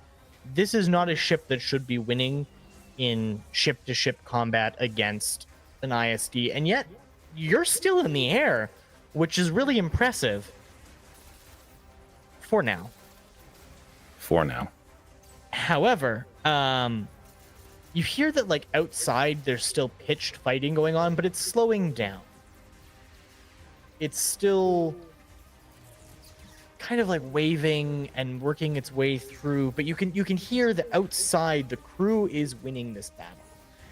The troopers that they've sent were all of similar category to you. They were relatively efficient, but at the same time somewhat of a disaster. You are now left in a room with 4 dead stormtrooper bodies. What do you do? I'm going to walk over to the one that I missed at twice, Okay. who I believe has been cut in half.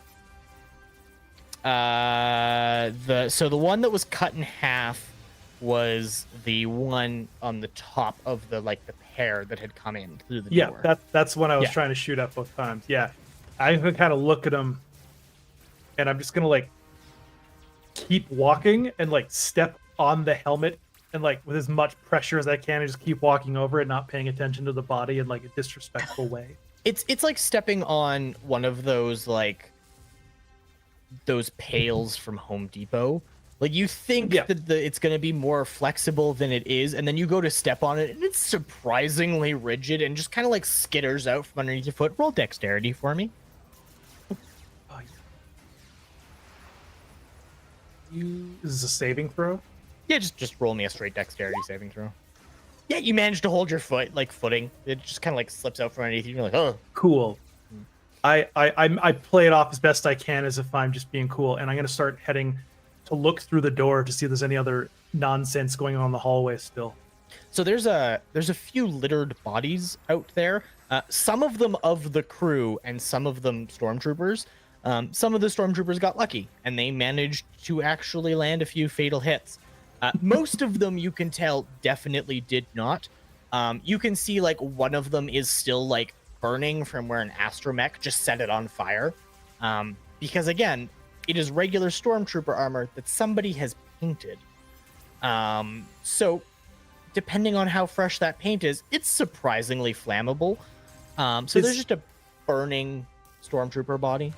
Okay. Are they alive or and burning, or are they... No, or if they are, they're really good at playing dead. Okay.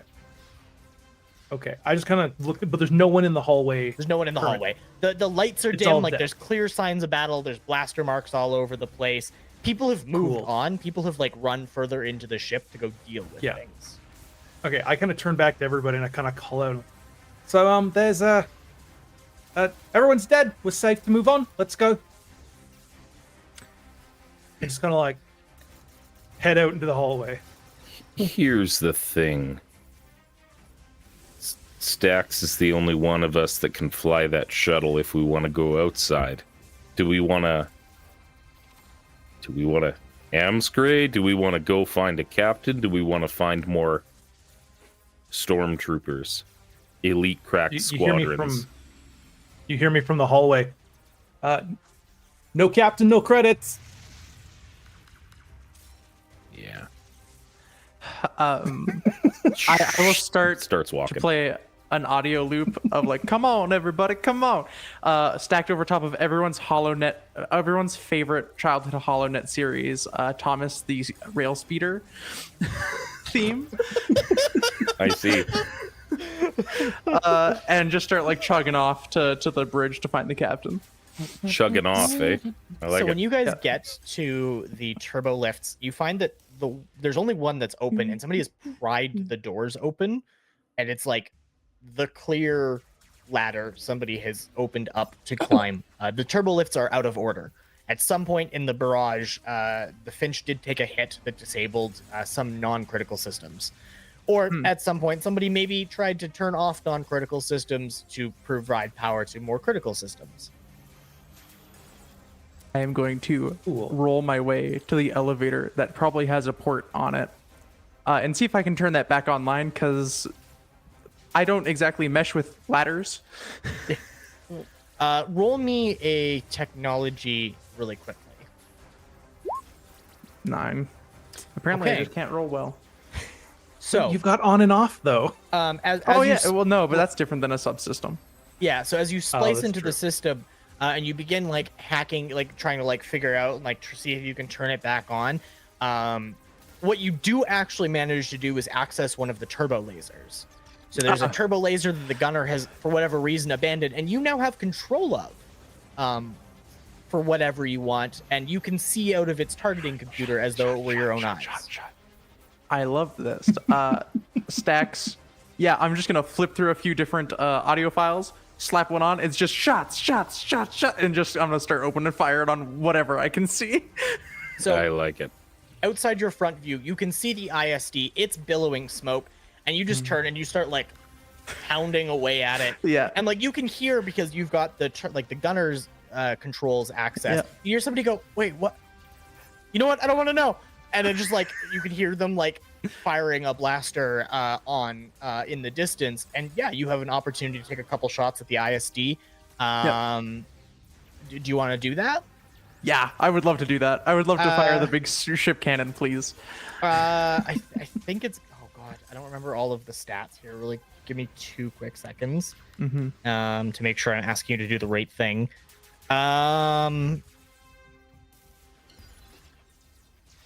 Oh, I mean, this will be an easy one for you. I'm actually gonna get you to roll a piloting check for me to like basically take over the controls. That's nat 20.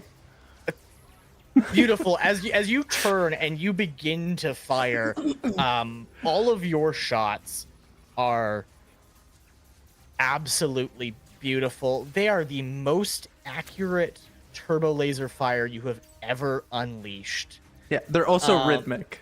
Like, yeah, you could jam it's to like that. it's in time. Like somebody on the other end is like listening to the hull of their ship get absolutely hammered, but it's in time to shots.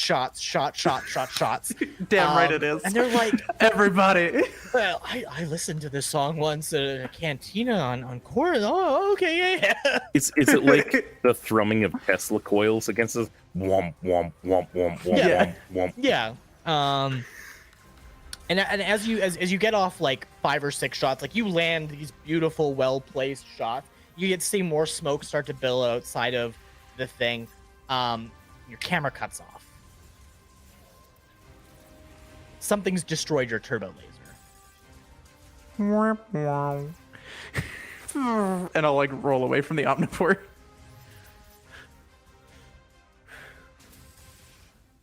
Okay, what do you guys want to do?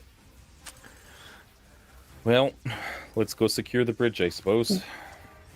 Oberon reaches up to pat Theseus's tail feathers and says, "It looks like we're not making it to a planet again anytime soon, but I'll get you in a real atmosphere as soon as I can."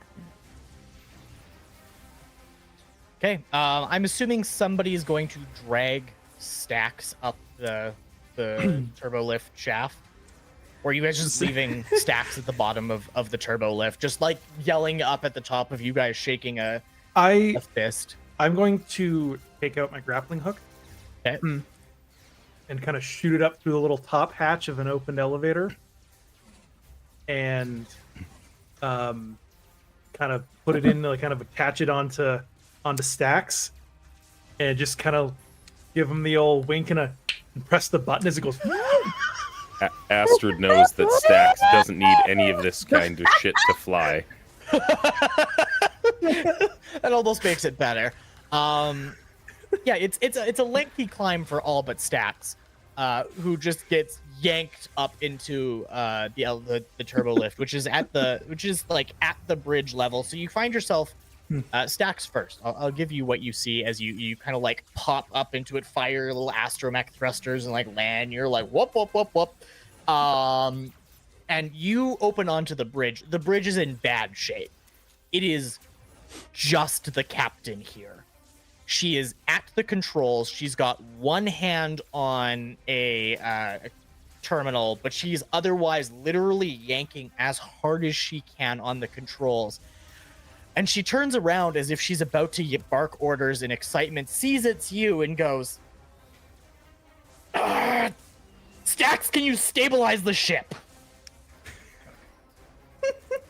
Is there anyone injured around her that seems to still be alive? So the both of the people are alive, but they're in very bad shape. Like one of the consoles exploded and both of them got hit. They are severely burned. Astrid is going to approach the closest. Are they organic or droids? They're both humans. Right. Astrid's going to use the Force technique, Give Life, and places a hand, and I'm going to roll one of my hit dice, and they regain that many hit points. They regain 7 hit points. So just the first one that you kind of see? Yeah. First person. I never named this man because I expected him to die. Astrid never needed to know that person's name because she doesn't care. Well, I've got bad news for you. His name is Bill Nat. Bill Nat? Bill Nat. Bill Nat. Bill Nat Hale Pratt. I love that.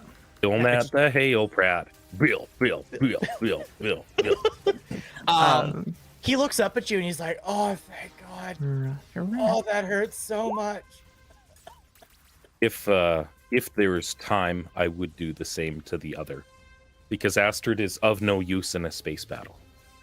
Okay, that's Odakel Colrogue. He's been the communications officer the entire time, and like even he like they're still both visibly hurt. But they're like, oh, okay, I can get up. And again, the captain is white knuckle holding on to the ship, fighting the ship's stabilizers to keep it from pulling into the planet's gravity. That's all Astrid has. Guys can help as much as you like. I am plugging into the Omniport. Okay. Let's see if we can Sweet stabilize. nothings. Give me a technology keep roll watching the at door. disadvantage.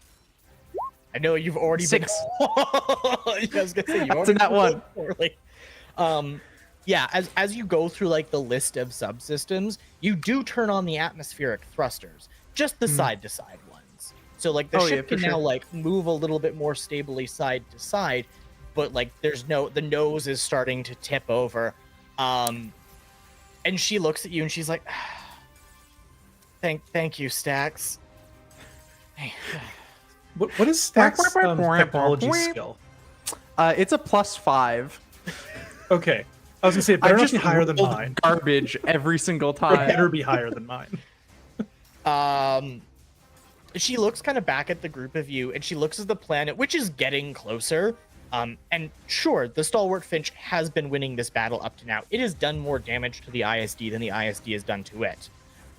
However, that's not necessarily good for either ship. As you notice, you are losing altitude. You're still in space technically, but the Finch is going down. There's no way there's really going to be any salvaging this at this point. The damage is too severe. I'm just going to point this out. There's a big ball of life forms that are crying out and not going silent. They're just getting really close. There was a shuttle back that way. She Thoughts? so as you're talking about this, she goes, "That's an excellent idea. However, the Zeta class cannot launch in an atmosphere. You got to be quick." Yep. Well, hold on here, though. Is it that it can't launch, or it's not recommended to launch? Because, I mean... how It could quickly be do you fun. think you can get out of the way of the rest of this ship coming through? And also, I think I can land it. However, if you decide to launch that shuttle, you're gonna hit me on the way through, and then neither of us is making it to the ground as anything other than great spit. So just, I don't know, take an escape pod. That's no fun. All right, let's go. And I'm just gonna start heading out. Astrid is going to stick close to Stax because Stax, again, is the only one that can fly a shuttle amongst us or anything. I'm getting in whatever Stax is getting in. Actually, before I leave the captain's quarters, I'm gonna look back and I give a quick like. There better be extra credits for this one. Before I head out. This woman is planning on crash landing a starship, and you're like, you better pay me, bitch. I can appreciate that. Yeah. If the ship's gone, I'm not getting any work anymore. I might as well get my severance. Or my severed, depending on how well we land this. Right? So there are two options for you. There are He's good at the escape pods, which are little more than rockets with a little capsule slapped on the front of them, and then there's the U-wing. Or you can attempt a piloting check to clear the Zeta class shuttle from the thing. I've seen Spaceballs enough times to know that escape pod is a bad idea and is full of bears. Yes. I am not getting in an escape pod. I will take the other option, as risky as it may be. If I die, I die, but I'm not getting this. So the U-wing can utilize the front like accelerator launch system, so it can clear the outside of the ship, no problem. The escape pods are literally just gonna like fire straight down into the planet. But the Zeta class has cargo full of life-giving supplies, and if we're looking to get paid, it's full of valuable things. Yeah. Who has the best piloting here? Stacks. That'd be Probably Stacks with a +7. Okay, good. We have a pilot. Great. Yeah. Yeah. Yeah. I'm gonna kind of turn to Stacks, and I'm just gonna be like, "All right, so we've done it before. We're gonna do it again. Get in the thing. Let's go." And I'm just gonna start pushing you ever so slowly. Just Must down go faster. the Must go faster. I like hit the lip of the elevator shaft and just tumble down it and make like the empty garbage can noises on the way down.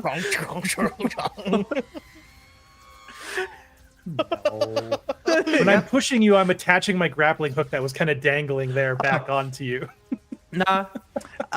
Stacks just fully ignores it this time, hops down the elevator shaft, and like moments before hitting the bottom, activates his little rocket propulsion side boosters, and just lands fine. I kind of call down and go, hold on a second. You've been able to fucking fly this whole time. Woo! I love that you don't speak binary, would know Stacks well enough to understand roughly what like Stacks is trying to communicate, and did not know Astromex can fly. I had traveled with this person doing like concerts and like other missions, and I had no idea that they could do this. And it's probably because my character is a little self-centered. But now that I know, that's great. So I guess I'll use the grappling hook on myself and down before detaching it. From the top. You guys find yourselves down back at the cargo deck, where you find somebody's had the same idea as you. There are 4 people on the lift, and it is starting to go up. And they look at you, they look up at the shuttle, they look back to you, and one of them starts hitting the up button harder. Like, you know when somebody's coming towards the elevator and you don't want them to get on the elevator with you and you hit the closed door? They're doing that. I'm going to counteract that by using the on-off and pressing the open button. So out of curiosity, you're just hitting like the open button as in like opening the... they're Yeah. pressing the close the door button. I'm pressing the open the door button. Okay. So like, it's like so it's like locked, like now like 5 feet off the ground kind of thing. Yep. And we'll run. We'll go. We're going. Stacks, which ship are we getting on, buddy? The shuttle. The shuttle. Wait, All right. Mm-hmm. As you guys are like booking it for the lift, the entire ship heaves again. But it's not like it's starting to sink faster. It's like something's tried to stop it. You can see from the way the shadows have formed, the ISD is over top of you. And it's using its tractor beam to try to pull you up. I will note, it is also having a hard time maintaining altitude. So you're lifting, and there's this shudder and everything. So And the lights these go- people truly have no idea what they're doing. Okay. So, I go ahead. have an idea. Is the shuttle, the boarding shuttle, still attached? The Zeta clamp? Yeah, it's still clamped. Okay. Do we deal or carry any explosive items? Like, there's fuel on board. Yeah, there's that'll tons of work. things that are explosive. Yeah. There's it's got concussion missiles aboard the ship. Yeah, depends what you're looking for. Hey, is there another like R2 unit or a protocol droid around that we can? Like the RA7 like droid is like walking around muttering about how inefficient all of this is for its inventory management systems. We could send it in the shuttle up to that ship full of explosives that could pilot it up there. Plus the tractor beam is going too. Yeah.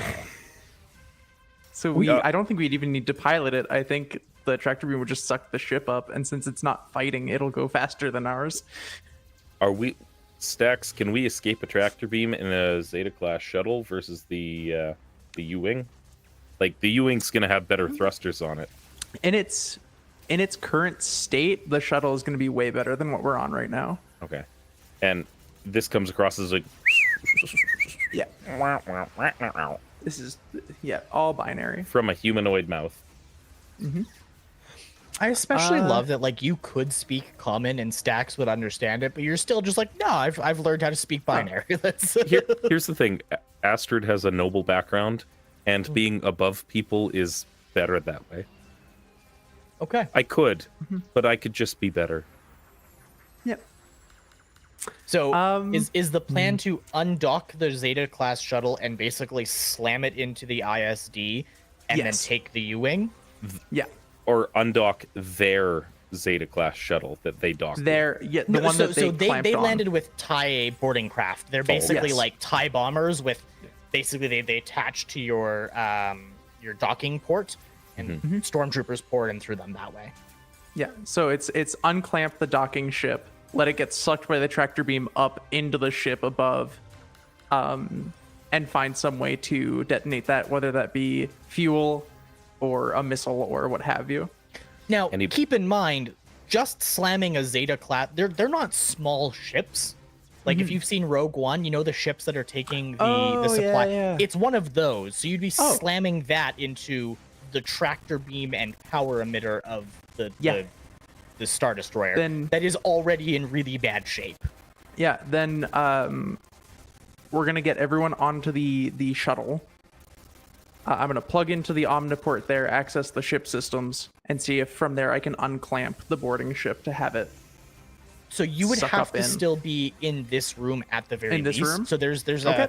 in the room back, there's actually like an access panel that they can control it, so they can seal the room and let it go because it is the roof of the room. They've got a force field that comes in place, obviously, and still Right. works. But like, there's a control panel outside, which will be really easy, or you can find any omniport inside the ship and try and like just disconnect it, which will be harder to do.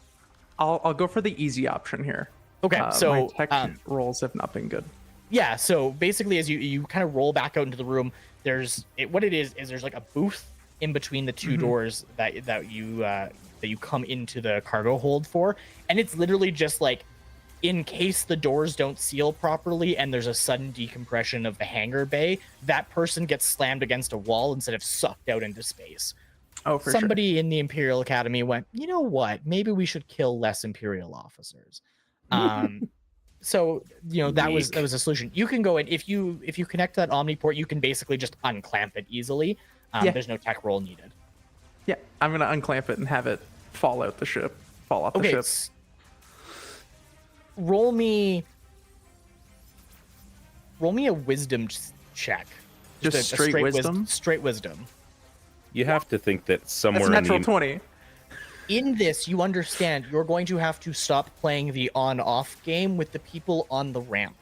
Do you tell them on the elevator what your plan is? Because if you don't, they're going to board the shuttle. Yeah.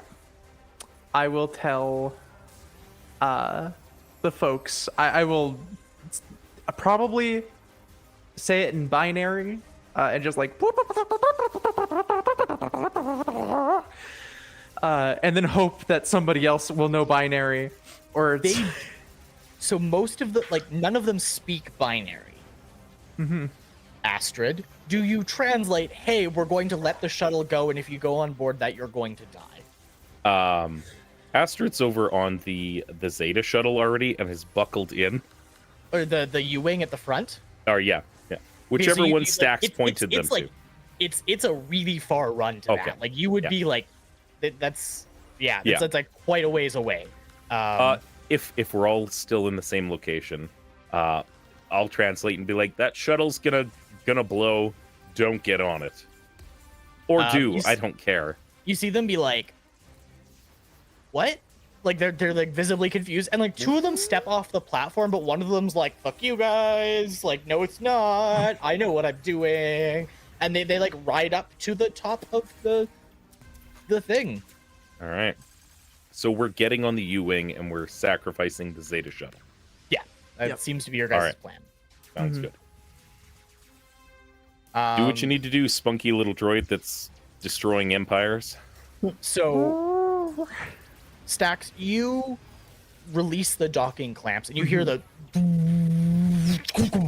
as they let go, and for a second, there's an awful noise as the shuttle like bounces up into the roof because the landing legs are still attached, and they shear off.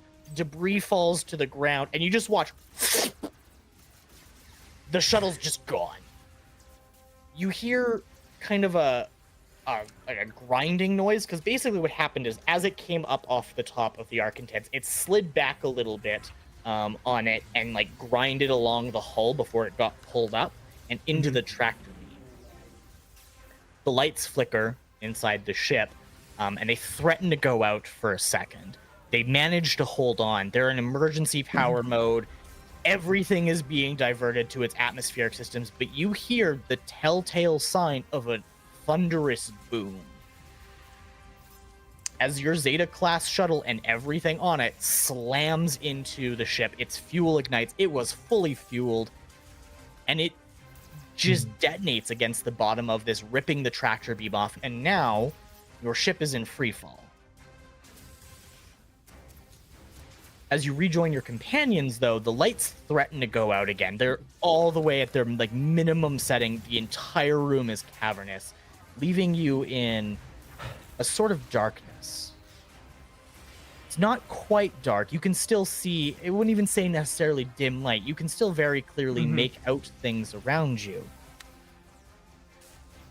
Astrid ignites one of her lightsabers.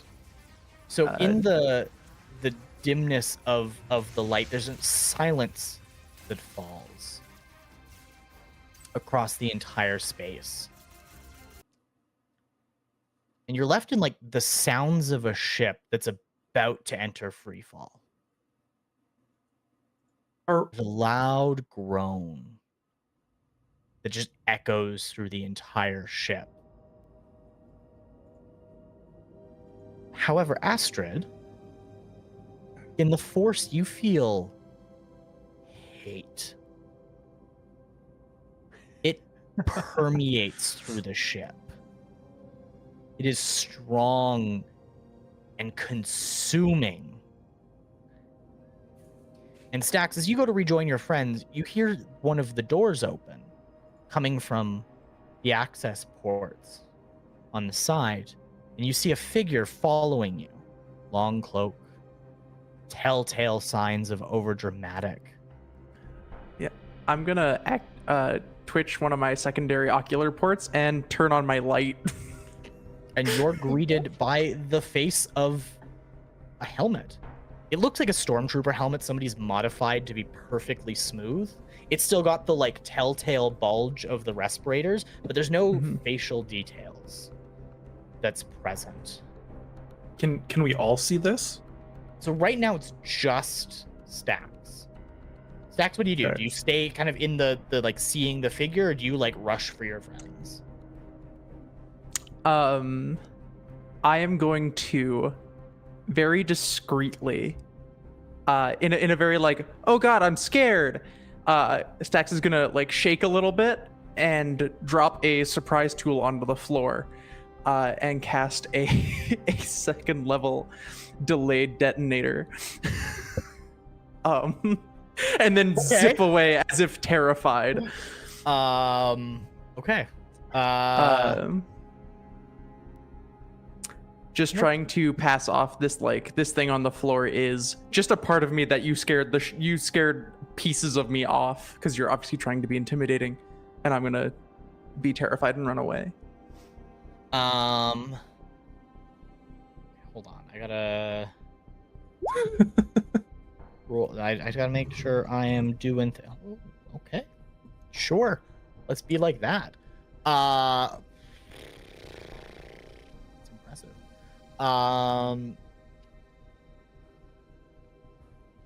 What happens when somebody triggers it?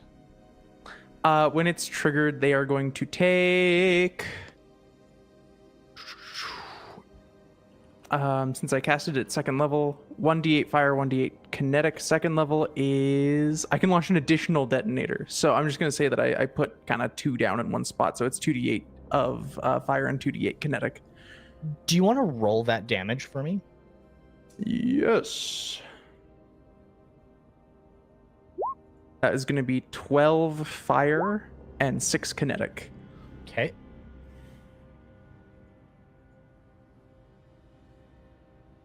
As you rejoin your friends, you see the explosion, and it billows out into the room, and there's a brief bright light that kind of leaves all of you going, and then just this dark cloud. Nothing to illuminate it because your explosion knocked out any of the lights around it. Mm-hmm. You hear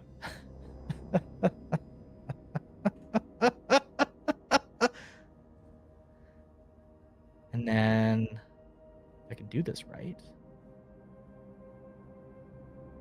This red glow from a single lit red lightsaber. She goes, that was almost cute.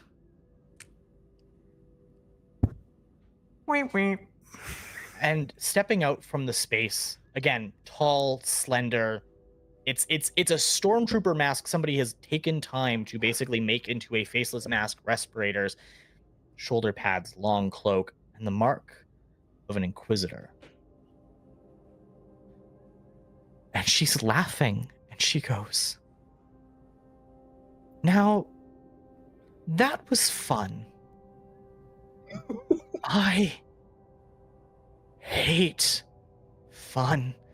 And she reaches under her cloak and she draws out a second lightsaber and ignites it. And she goes, let's put an end to your fun. Can we all hear this? Oh yeah, she's like dramatically proclaiming this Inquisitor style. And she points at you, Astrid, and she goes, and then I'm gonna mount your head on my wall. Gross. And I ignite my second lightsaber. Oh. So, Astrid, I'm gonna give you ahead of this a perception roll. All right. Perception. I believe I have advantage on a couple of things to do with perception. This would be related to the Force and Yeah. anything. Yeah. That's going to be Beautiful. 25 natural 20. Through your time in the Outer Rim, listening to the stories being told of the various Imperial remnants left, you've heard of the group that's attacking you. You've now put 2 and 2 together. Imperial Star Destroyer, black painted stormtroopers. You are in the presence of the Inquisition. They're a group of Imperial remnants that believe that the entire reason for the falling of the Empire are because of people like you. And sure, you're not a Jedi, but you also didn't align yourself with the Empire. You didn't join the Inquisitors, so to them, you might as well be. Most of my people were enslaved by the Inquisitives. Most of the Lucasine were either killed or taken away, and yep. Fuck this lady. You also know, regardless of how poorly her troops have fought, this is the Grand Inquisitor herself. All right. You know they're desperate. You know they've been angry. And you know that they have been very much looking for supplies. And you can feel through the hate and the rage and the anger that she brings forward just how powerful of a force wielder this woman is. A couple other notes. She doesn't have the stereotypical Inquisitor spinning double-bladed lightsaber. She fights with 2. Mm-hmm. These are masterfully crafted lightsabers. These are likely lightsabers that would have been crafted during the time of the Jedi. If there's an opportunity to do so, Astrid takes a really deep breath, and I don't know if I can do this. I'd like to use Force Barrier on my friends. Okay. First, it's casting, it's aid for all intents and purposes. And I'm going to do that on myself, Stax, and Oberon, if I'm able. Okay. You get... Archer hangs back most of the time. It's a sensible... I know, I'm just being... Everybody gets 5 extra hit points on top of their current hit points. 5 additional hit points? Yes, on top of your max. And you're healed that Excellent. much, but I don't think you guys took any damage. So with a deep breath and an exhalation, and you all hear this rushing of wind past your ears and say, this person is dangerous. This might not go our way. What do you want to do, Stax? Suggesting that if Stax beelines it for a ship, we're gonna follow.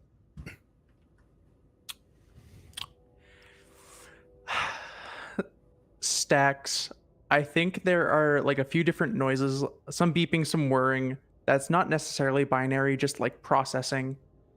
And then you can hear a very distinct cocking of a gun noise. Yeah, exactly.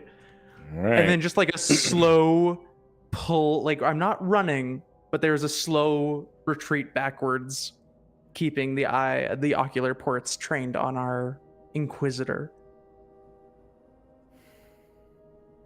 Okay. Oh shit.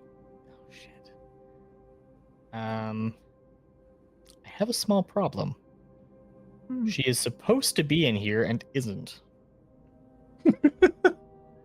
I definitely put her into roll 20, and I don't think she saved. See, that does sound like a problem.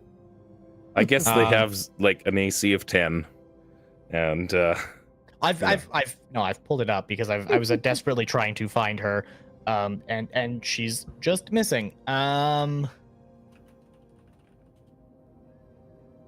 So, okay, I don't know how I want to do this.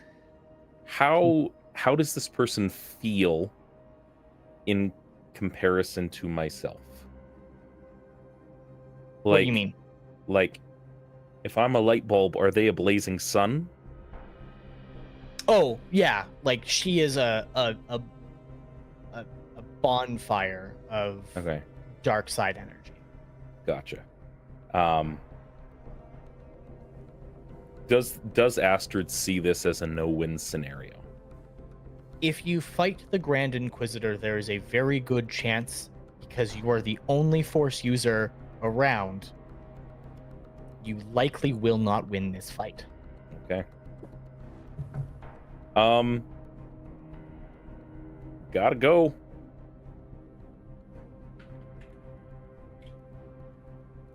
Yep.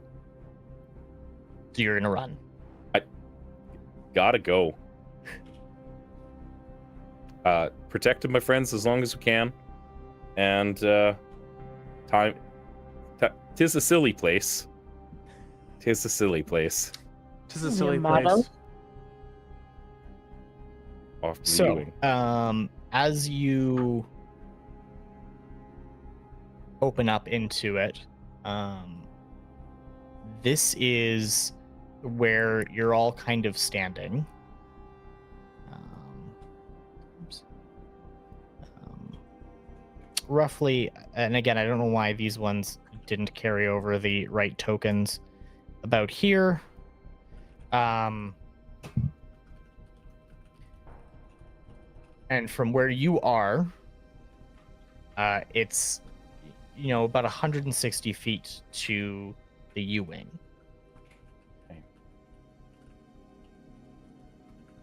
Go. I'm just throwing the other tokens on.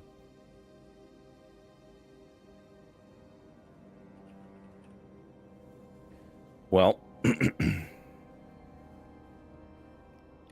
Astrid says, "Look, this isn't a stormtrooper. We got a delay. We gotta run. Gotta run." I'm gonna use a stormtrooper as her icon, to make it easy on myself, so I can keep track of her.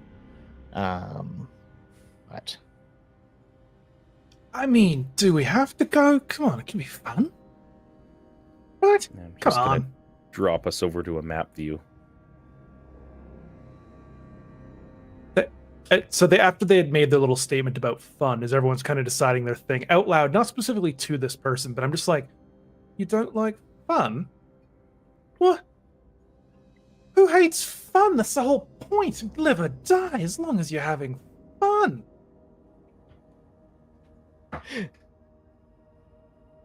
Run, blue boy. Wow. Fly, you fools.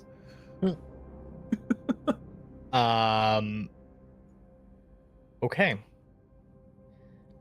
We will begin a round of combat. You were The you goal were of gonna running say that, away. weren't you? Yes. This will be interesting, different styles, something that a lot of people don't end up using when it comes to combat styles, and that is the flee mechanics. Yep. Chase rules. Chase rules.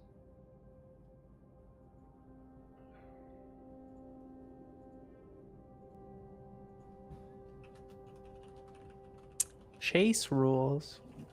Since when were there rules for chasing? I go, Since- you follow. I was also gonna say, like, I've known chases before, and not many of them were very cool. Mm. I know Okay. one guy named Chase. He's pretty cool.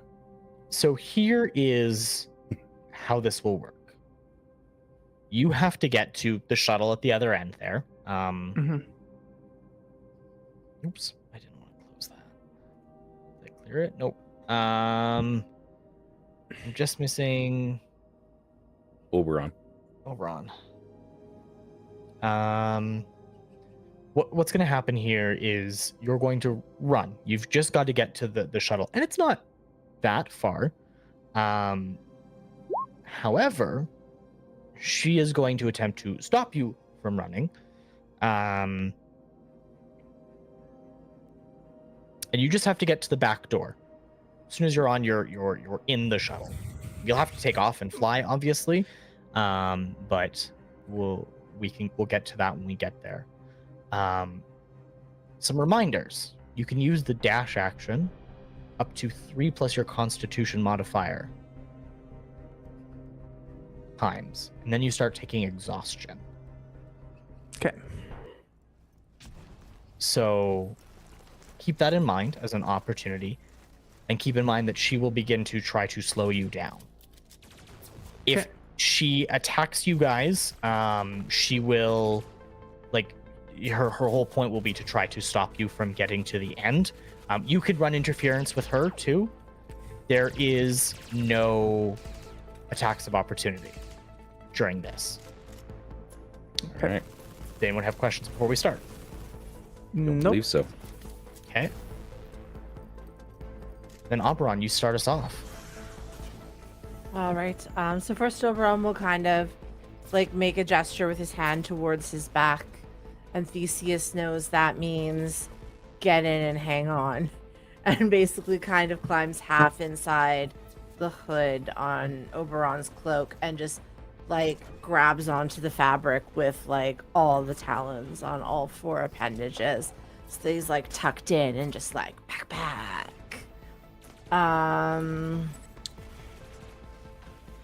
Do I have anything that is gonna...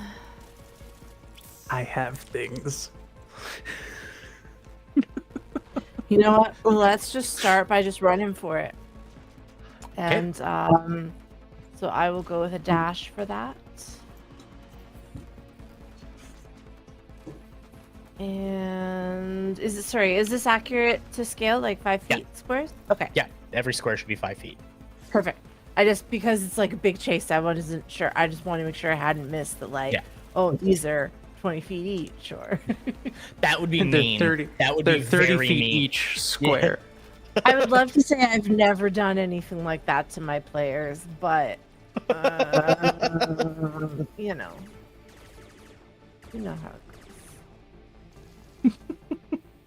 I'm so excited for this. I'm realizing now that I accidentally built stacks for this.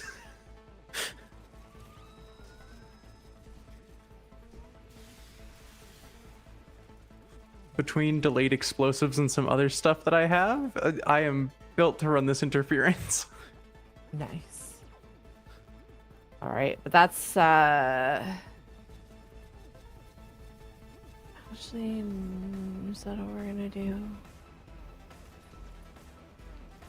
So this was called the flea rule. Chase rules.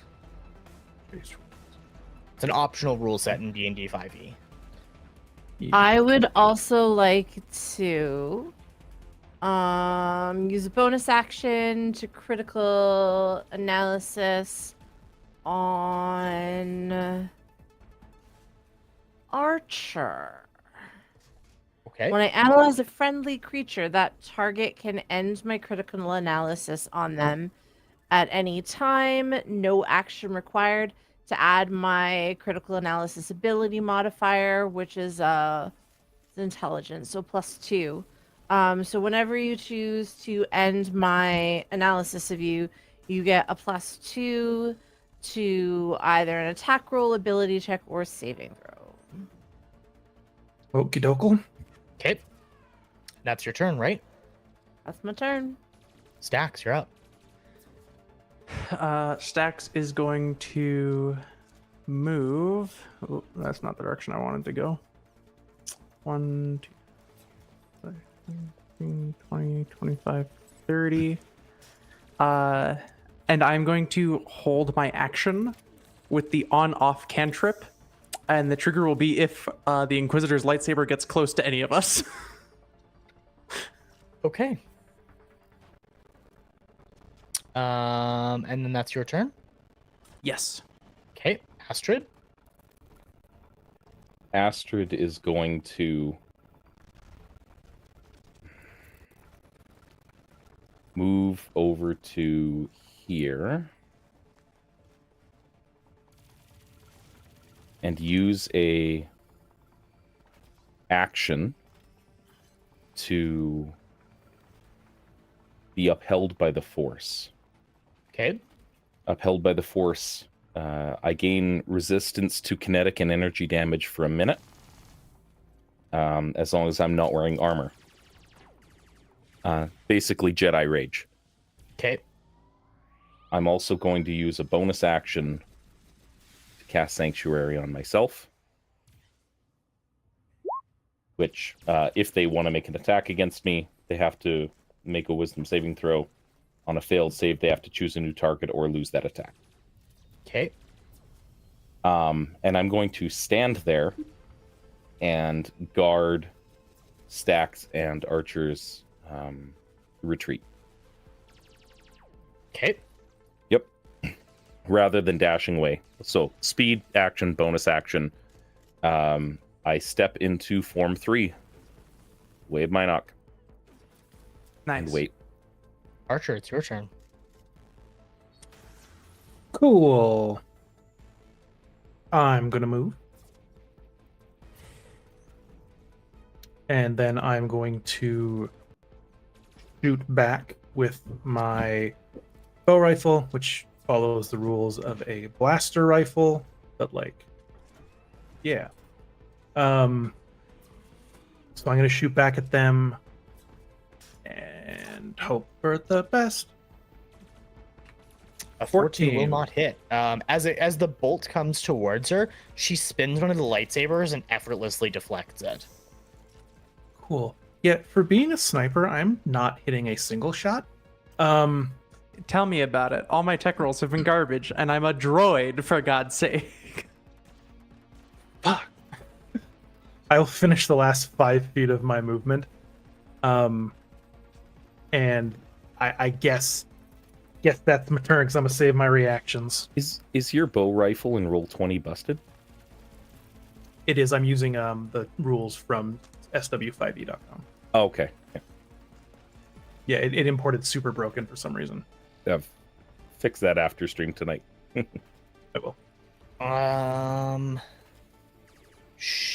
The Inquisitor is going to look at you, Astrid, reach out a hand and go, I don't think so, and wave it off to the side. And yeah, you're going to have your sanctuary end as she uses force suppression. And then James, you muted. I said, well, that sucks. And then she is going to move. Look at that. Let's do that. Right up close to you. Mm-hmm. And that'll be her turn.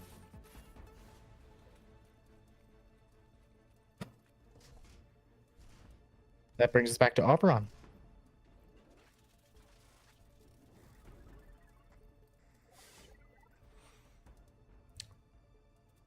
Okay, I think I'm good now. Sorry, I got hit with hiccups, and I think I'm all right now.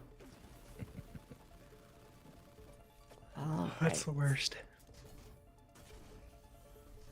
Let's see.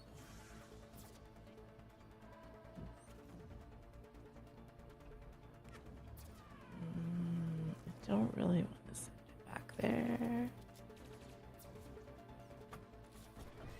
Even though it's not going to be anything more than like just a distraction, even if it's like a half a second distraction, sure, whatever.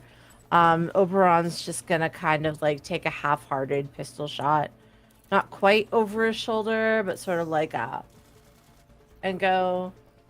And we'll see what happens.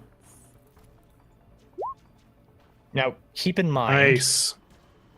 looking at that, we're going to be shooting through your friend. Can I not shoot? Like, that's a 5-foot wide space. Can I not shoot past her or? Yeah. I'm just making sure you're aware you're shooting past a friend. That through will them. that will hit. It's one of those moments where you're like, don't roll a 1. As long as we understand each other. Roll me the damage for that. Okay. Perfect. I'm sure it's gonna do very little, but even a mosquito bite can be very distracting. Yeah, it bounced like it like hits her and like you see her like you can hear her through the helmet, like you can almost see that like wide-eyed, like wild grin. Is that your turn? Or did you move? Yeah. Oh yeah, I guess I should move. Let's Please leave. Let's dash one more time. You already used your action to attack. Oh right, of course. Shh, I totally slept last night. It's fine. And that's your turn? That's my turn. I'm just gonna Stacked. say, no matter what, we just got to get Yeah. Theseus to that ship. Made a promise. I am going to take an action. Stacks. Yeah, I spin my like little treads around in a circle for a quick moment to redirect kinetic energy, and one of the side ports on my body flips open, and 2 solid iron barrels fall out, and I take a shot with my scatter gun. Fucking love it. Go for it. Your booty shotgun. That's a 13. That will not hit. I will say too, just because this is my fun little bit of Star Wars lore knowledge, is that when the Mandalorians were fighting the Jedi, they converted to slug weapons because lightsabers can't deflect slug weapons. It just becomes hot metal. Yeah. And then I am going to move. Sorry,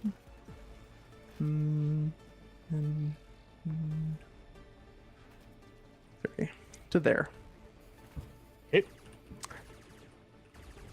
Astrid, you're up. Astrid's gonna go 5, 10, 15, 20, 25, 30. And again, just stepping past friends. I'm gonna go 25 to be side by side with Stacks, actually. No, Okay. go further. Go further. Don't worry. Just go further. Okay. I've got a spell I want to use, but everyone needs to be out of the way. 30. And if that's the intention, then yeah, you see that last step as Stacks goes like and edges Yep. are on. She kind of blurs for a sec and misses the step and kind of steps through the floor a little bit and reappears just on the other side of Oberon. Using Force Step. Effectively Misty Step. Effectively Misty Step. I Okay, love fair it. enough. Or Phase Walk, sorry. It's called. Okay. So that's a bonus action, Oh. a movement, and then as an action,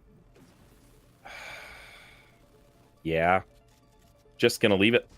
I'll take a dodge. Okay. We're playing 5e. I'm gonna take a guard action on Oberon. Okay. So any attack on Oberon is made at disadvantage until the I start love of it. my next turn. I hear Oberon's a big fan of that.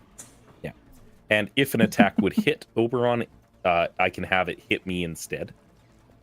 But they would Okay. do the maximum amount of damage instead of rolling. Okay.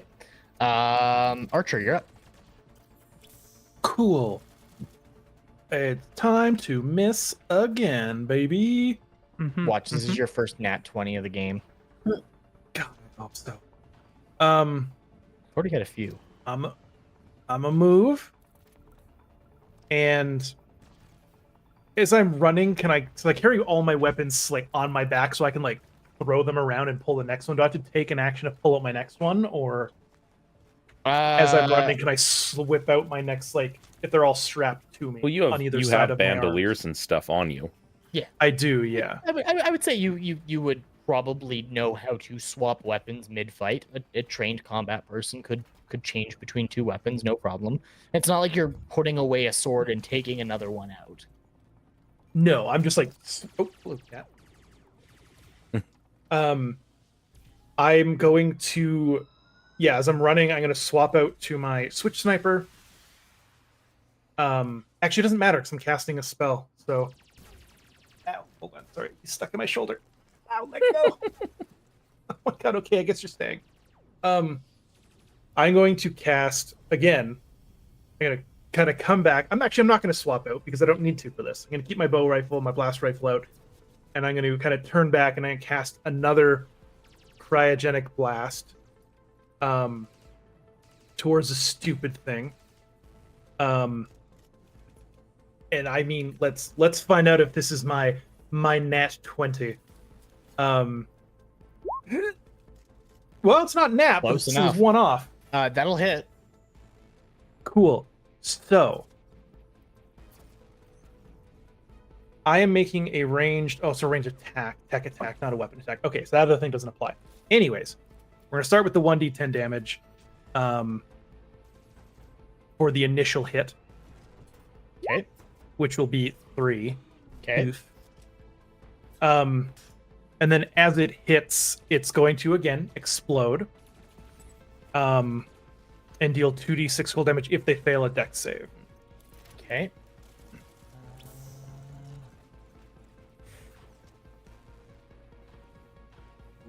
What does she have to beat? 11.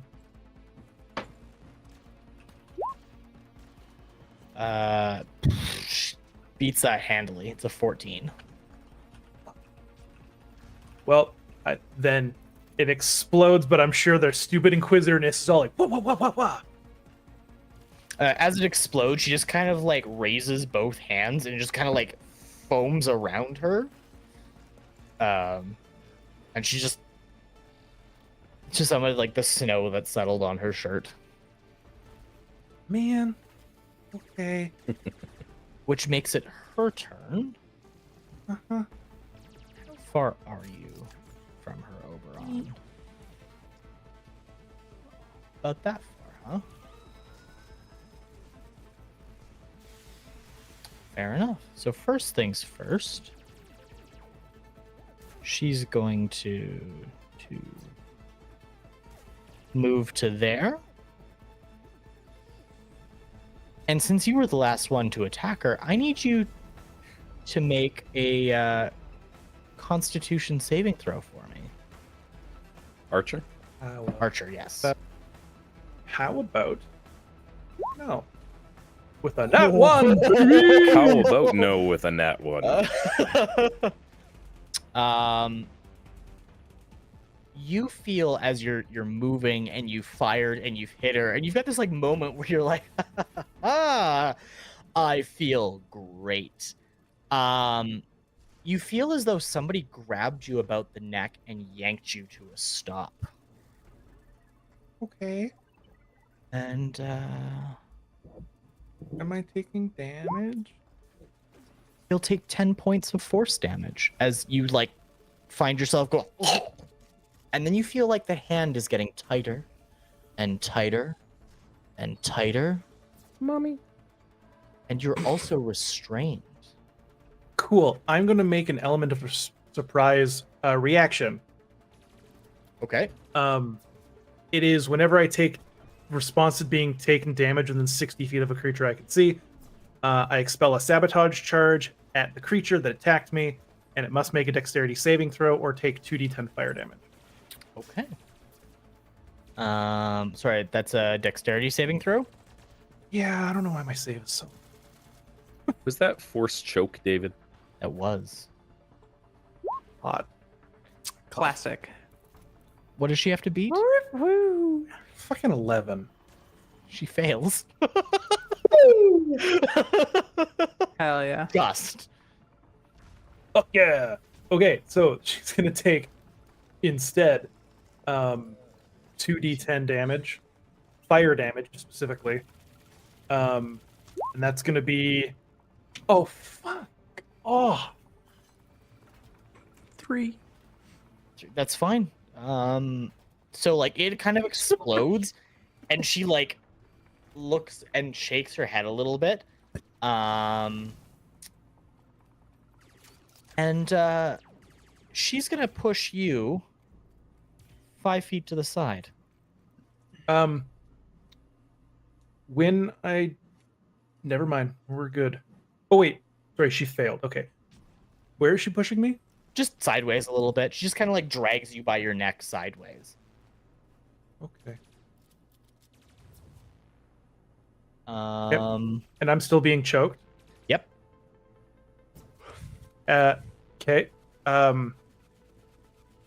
As her turn is, I'm assuming, coming to an end, you hear kind of underneath like a choke throat be like, harder. Beautiful.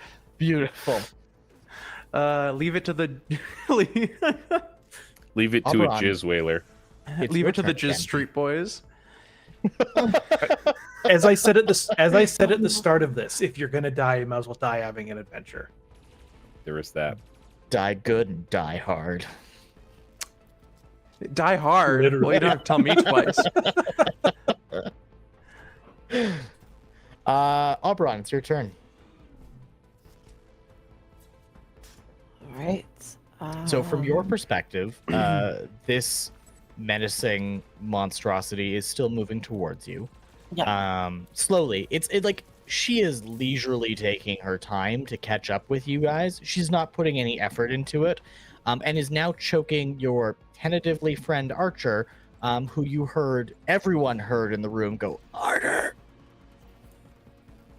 Look, anything's a sex toy if you're brave enough, including Oberon hears lightsabers. that. He holds back the eye roll at like, no judgment on what you like, but time and place. I'm not here to But- kink shame, but Yeah, Yeah. exactly. Like, I'm not here to king shake, but if it gets us all killed, then that's a problem. No, Oberon That's a valid is... concern, yeah. Yeah, I think so. Oberon is going to... I mean, now there isn't somebody directly in the way, so Oberon's going to take another blaster shot and see if, again, maybe a little moment of distraction can happen. Does a 15 hit, though? that won't connect. Kind of like, as you take the shot, she just kind of angles her head sideways and goes right past her. She really is terribly annoying, isn't she? Oberon says as he like and he's gonna just gonna pop around to be on the other side here. Okay. And that's your turn? Has Archer used the +2 yet? Okay, No, I don't then think so. then no more. No Okay. more this turn. I'm good. Stacks, you're up. Yeah, I'm going to go 5, 10, 15, 20, 25, and I'm going to use the last 5 feet of my movement to move vertically and diagonally up one, so I'm using my rocket boots to hover up off the ground. Yep. And then I am going to... oh boy, it's hard to see these lines. I'm casting a spell that is a 40-foot diameter, which I believe is about yay big. I believe. Somebody measure that. Oh, that was Yep. perfect. Look That at was that. perfect, Ooh.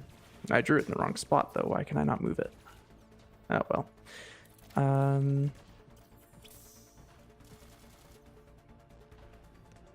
What are you trying to do? Well. That is a 20-foot radius concealed caltrops. So basically, I scatter a number of caltrops across the ground in a 20-foot radius. Yeah, so 40-foot diameter. Centered on a point within range, these caltrops pierce into the feet and boots of anyone who walks upon them. Area becomes difficult terrain for the duration, and when a creature moves into or within the area, it takes 2d4 kinetic damage for every foot traveled, every 5 feet traveled. The caltrops are nearly invisible, and she'll have to make a wisdom perception check against my tech save DC to notice them before entering the area. I am casting it specifically so she starts her turn in the area. Okay. So if she starts her turn in the area, she just has nothing to walk happens.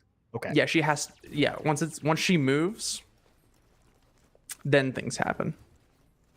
And then it's difficult terrain, so cost is doubled as well. Okay.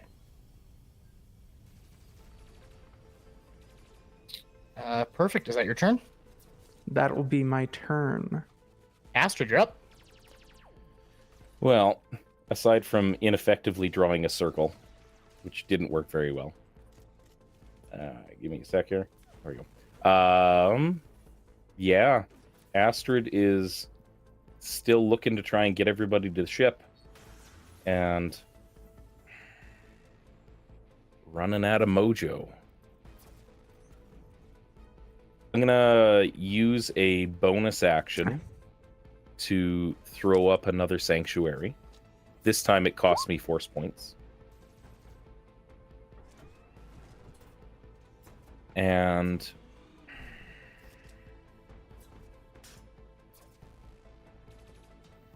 this is... Are they within 30 feet of me? No, they'd be 45. 45.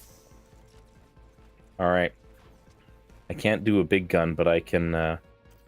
you see the tip of the lightsaber that's ignited shoots forth, and again that force lightning rips out in their direction. It's a 24 to hit. That'll hit. It's only 3 points of lightning damage, though. She's still gonna have to see if she can keep that force choke. Archer, you feel like she let go. You feel like the hand let go off of yourself as the lightning strikes into her, and she like brings up the lightsaber to kind of deflect it, and it like arcs across the armor. You're released, my friend. And then with a movement, 5, 10, 15, 20, 25, 30, is gonna again keep stepping back. Okay. Archer, you're up. You are no longer being strangled. I would like to quickly, before we do that turn, rectify the circle that's on the board. She's at the back end of it. The majority of it is in between us and her. Oh, okay. So basically, she either backs out 5 feet to get out of it and goes around it, or she goes through it. are the two options. Okay.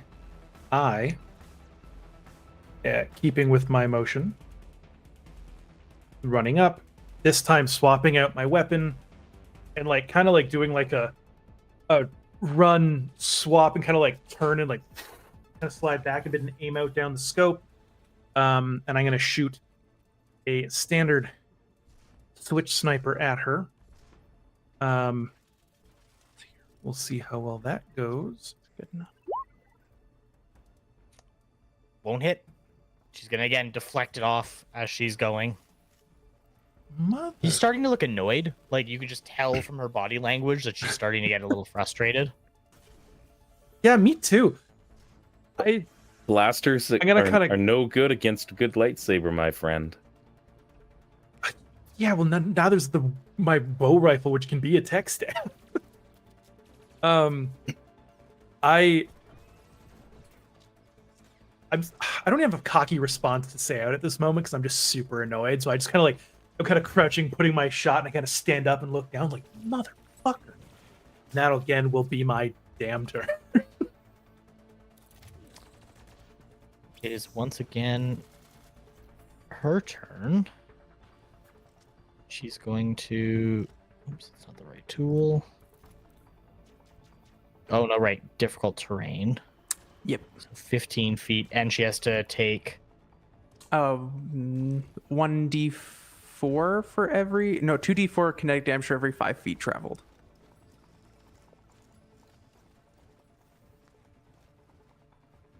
Basically, spike growth. Yeah. Mhm. So that's she moved 3 squares. That's gonna be 64. 64. If you can roll that for me. Mm-hmm. 13. Wow, that's a lot of ones in there. Jeez. Oh wow. As she's walking on it, you can see her like twisting and her ankle kind of like bending a little bit. Like for some reason she's got heels on. Like it's that level of dramatic appearance, and like she's stepping there for kind of sure. like slipping, but like her upper body doesn't even seem phased. As she's going, she kind of lowers her lightsaber into them and like runs it along the edge a little bit. And what was your detection again? The DC. The DC 13 to see them, but it won't dispel them or anything. Yeah. Yeah, she knows they're there now. But she seems unnervingly unbothered. Like it's clear it's having an effect on her, and she's like twisting and moving funny as she's going, but she's like putting on this aura that she's unaffected by the whole matter. Mm-hmm.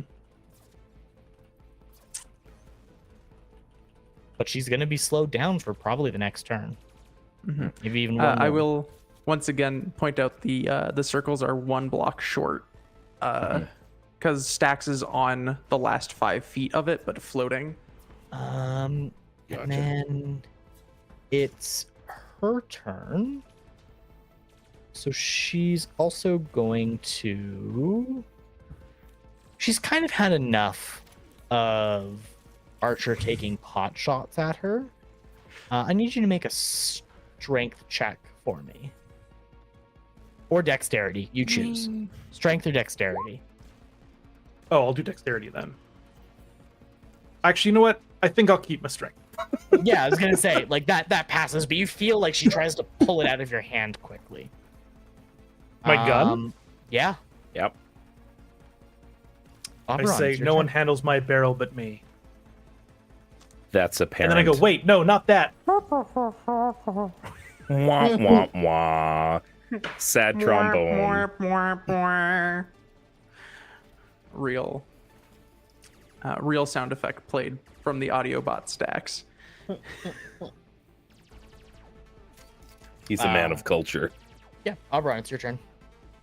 All right. Run. Well, yeah, thinking about trying to decide between one more blaster shot and just like go. I think just go is winning.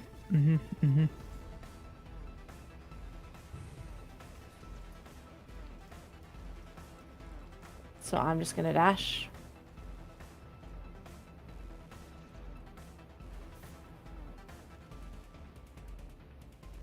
Stacks, you're up. Excellent. I am going to. Is it worth it? Yeah. Okay. You're the Yeah, why only not? one that can fly us out of here. I am the only one who can fly us out of here, but I also love chaos. The scattergun port is once again going to rotate to face our good friend the Inquisitor, and I am going to, instead of using the regular attack quality, use the burst quality, which means the Inquisitor is going to need to make 2 DC 10 Dex saves. 2 of them. 2 of them. Okay. DC 10. Yes. She succeeds on both of them. On both of them. Okay. So basically, both barrels fire in quick succession in a scatter, and every single pellet misses. She like reaches out a hand as she sees the barrels opening, and you just watch them like cascade around her. Stacks plays the Price is Right, you got it wrong sound effect. And is going to then fly 5, 10, 15, 20, 25 feet because the rocket boosters are 25 instead of 30. Okay. And that'll be it. Astrid, you're up.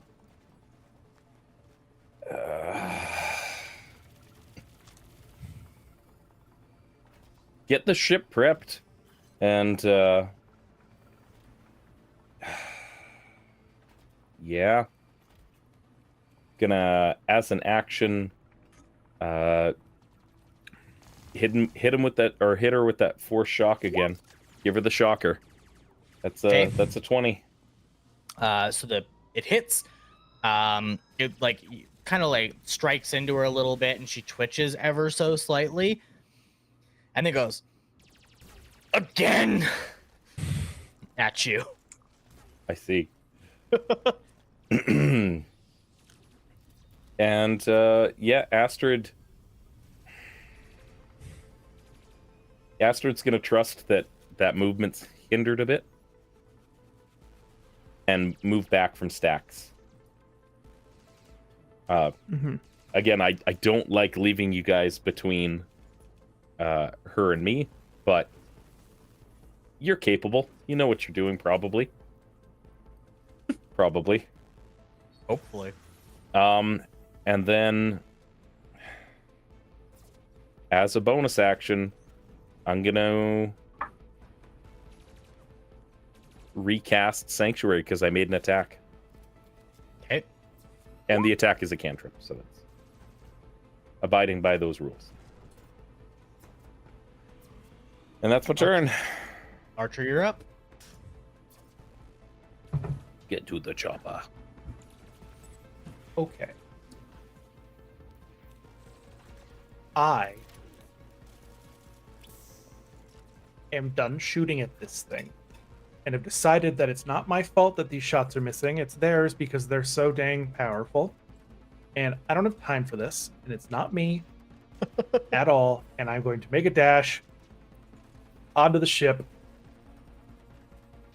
And then I'm going to turn back. I'm just going to throw up the double finger. And hold it as I end my turn, because that's my exciting turn, is dashing and giving the finger. Flipping somebody off is a free action, right? In Star Wars 5e? Yep, 100%. I like it. It is a free action, just like how you are free to do it in Canada at any time. I like it. It's her turn. Yeah, it's gonna work. Roll me my 6d4 of damage again. Yep. Slash R 64. 16. Okay. You watch as like she's walking, she steps on one and her like ankle twists a little bit, and she almost stumbles, and then like steels herself and stands back up and gives like a very angry kick to where she stands. The whole time, this like super dramatic effect has been dragging the lightsaber like through the deck of the ship. Very clearly looking annoyed. But you watch her head kind of tilts to one side and then the other. And she looks at Archer. And she looks at Stacks. And she kind of like seems to be thinking it over for a second.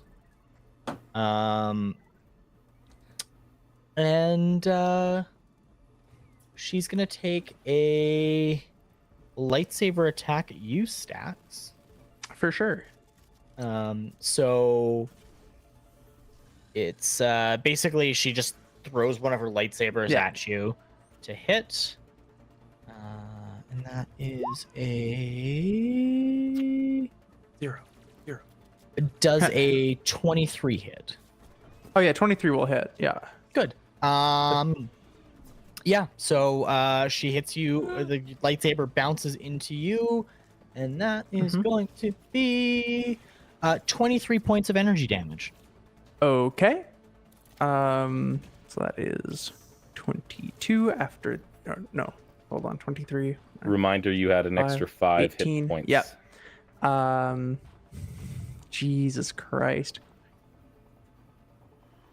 That leaves me at 7. All right. Yep. That's fine. And that'll be her turn. Cool. Oberon, it's your turn. I mean, at this point, it's get to the chopper. So we're gonna run up inside. And let's see, 5, 15, 20. Perfect. I am going to move my critical analysis to Shax because you're kind of the furthest out there. I like that. Stacks. Shax is good. Stacks. Oh, sorry. It's all good. Shax is very funny. Love Shax, if you will. Love Shack. So yeah, we're gonna move that to stacks. So it's the same situation whenever you choose to end my analysis on you. You will get a +2 to an attack roll, ability check, or saving throw. Phenomenal. Attack roll, ability check, saving throw. Gotcha. And that's it for me. Cool. Stacks, you're up. Yeah, I am going to, for my action, my clue horn is going to raise out of my body, the top little spout of it up over my head. It's going to angle just slightly towards our lovely Inquisitor. And with a lovely little of the clue horn, 2 more delayed detonation grenades are going to land basically at her feet. Okay. Like just kind of right here. So that when she steps on the edge of that, the spike, it's going to land on the last square of spikes, basically. So when she steps on that last square of spikes, not only is she taking the damage from that, but the grenades will also explode. I am going to then move 5, 10, 15, 20, 25, 30 on the ground. And I'm going to use a bonus action to use a fun little droid ability called Rapid Reconstruction, which allows me to roll one of my available hit dice to repair myself in combat. Okay. So I will roll 1d8 for 2 more hit points. As little R2 arms holding little soldering irons and what have you reach out of my body and start to like patch up that spot where the lightsaber hit. Okay. Astrid, you're up. Stacks, you're a medium-sized creature, correct? Correct. With an action, I'm going to use Force Push. And unless you feel like resisting. Oh no, I am a small-sized creature. Pardon. Okay. I had to double check, but I am a small-sized creature. I'm gonna, as an action, I'm gonna move you 10 feet towards the ship, and like push. Because again, it's just a cantrip for me, and I'm going to do the same for myself. And get into the ship, or like get up the spot here. Oh, actually, let me check something.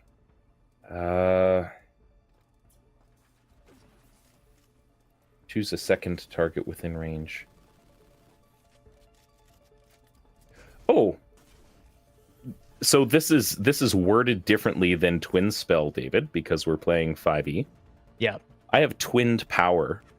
Okay. That I can choose another target within range, but it doesn't specifically state that it can't be the first person. Can I use sorcery points to double force push Stacks to the ship? I would allow it. Cool. I'm gonna twinned power and use as much force as I can, and basically force push and hurl Stacks like a rocket, dome first into the ship. Yes. Stack still has 5 feet to go. Well, Yeah. as much as I possibly could. Yeah. And then as a sorry, go ahead. and then as a bonus action, I'd use my force leap to get onto the ship. Okay. So you're on as well. That leaves just Stacks outside. Archer, it's your turn. You're on the ship. You can see what's going on outside. What do you want to do? I mean, we're not exactly in much of a danger now, are we? I mean, You speak are- for yourself. Keep going. You are fighting against a creature that could realistically attempt to No, hold I'm- the ship in place, and the only I'm one who just- can fly it is outside of it. By all means, take a break. Drag the take a trash load off. can. I can write a new adventure. Give you guys the adventures of the characters who took the lifeboats. I am gonna move up towards where the captain area is, and I'm gonna shoot out my grappling hook at Stacks. Okay, make an attack roll. Give me I a, mean, a D20 with your dexterity modifier. Attempting to effectively range grapple Stacks. Yeah, with my dexterity modifier, Yeah. I'd say that's what you're aiming with. 22. What's your AC again, Stacks? 13. Okay, so yeah, your grappling hook like flies out, catches around the edge of Stacks, and just kind of goes like completely like how grappling hooks should not operate, but they always operate in movies, and like hooks onto Stacks. Yeah. Stacks will, in response, play the Moss Isley Jones theme song.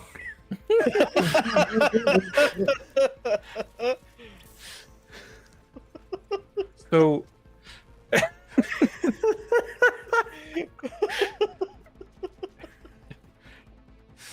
You know? okay, so I'm Don't kill assuming me. that counts Yeah, as I'm an gonna give action, you inspiration correct? for that one. That one was Thank actually you. really good. You're Thank you. I will take an inspiration. That counts as an action, correct?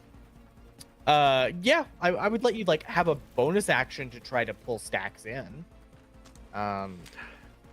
It would be strength. I'm assuming Stacks isn't opposing you, so it'd just be a straight No. strength check. I thought it was like an automated one, like I did before. You still have to hold on to it. Yeah. No, that's what I said. I went over to the captain's chair and I put it on, and then I Where I were must you have missed that too. How are you hooking onto the Oh. captain's chair? Something still has to hold on. So like you could like Fine. straddle the captain's chair and try and pull on, but you're still like I will. something has to hold on Fine. to it. I come up to it and I like do like the sexy. The Riker maneuver. Yeah, the Riker I was maneuver. gonna say the Riker maneuver, and I kind of like swing my legs over, and I just like, I gotta brace myself, and I just start having it kind of start pulling them in. Yep. Give me a strength check. Is it a strength? Yeah. Okay. 15. Yeah, it's good enough. Like you like yank Stacks into the into the ship, and that puts all of you inside the ship now. Cool. However, Uh-oh. just because you're inside it doesn't mean she can't still do stuff to you and the ship. Yeah. So, question. Yeah. Oh, that's not a friggin' cantrip, is it? No, it's not. It is a cantrip, but it's not a bonus action cantrip, is it? No, it's an action. Okay, never mind. I will pull them in and then just kind of like, but still like straddled on the chair. Kind of unfurl my leg to give room for Stacks, and that'll be my my turn. Were you trying to close the door or something? I was gonna, but I didn't have on off as a thingy. Makes sense. She kind of watches you guys all get on the ship. And you see her kind of standing there for a second, her head tilting one way, and then tilting the other. And And yeah, she's going to use force jump to jump. She's 30. still in the. She'd have half movement for a square. Yes, but force jump lets her leap 30 feet. Okay. Yeah.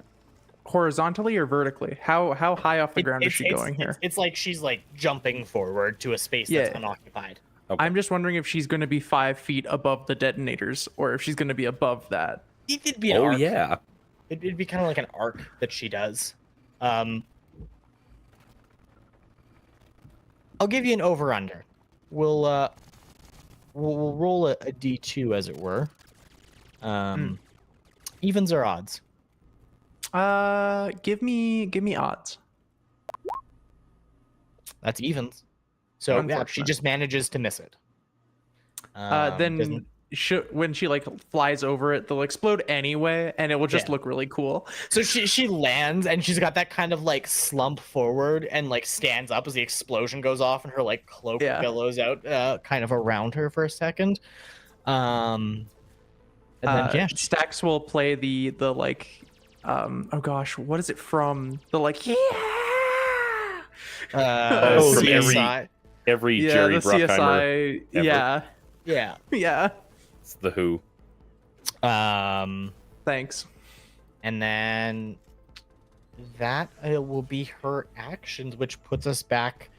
Now, what I'll let you guys do is I'll let you take all, because you're all before her. I will let you take all of your actions in any order you want for this part forward, assuming your now attempt is to get to start the ship, right? That's the goal, is for you guys to get out of here. The rear hatch is still open. Or actually, it's the side hatch. We're just gonna say, for the sake of my sanity, that the U-wing is sitting sideways because they're side loading like a helicopter. So yeah, the hatches are open. Stax got yanked into the ship, and now there's a, how do you guys want to do it? What's your plan of attack here? Closing the goddamn door. Yep. Okay. Who's gonna close the door? Okay. Yeah. Okay.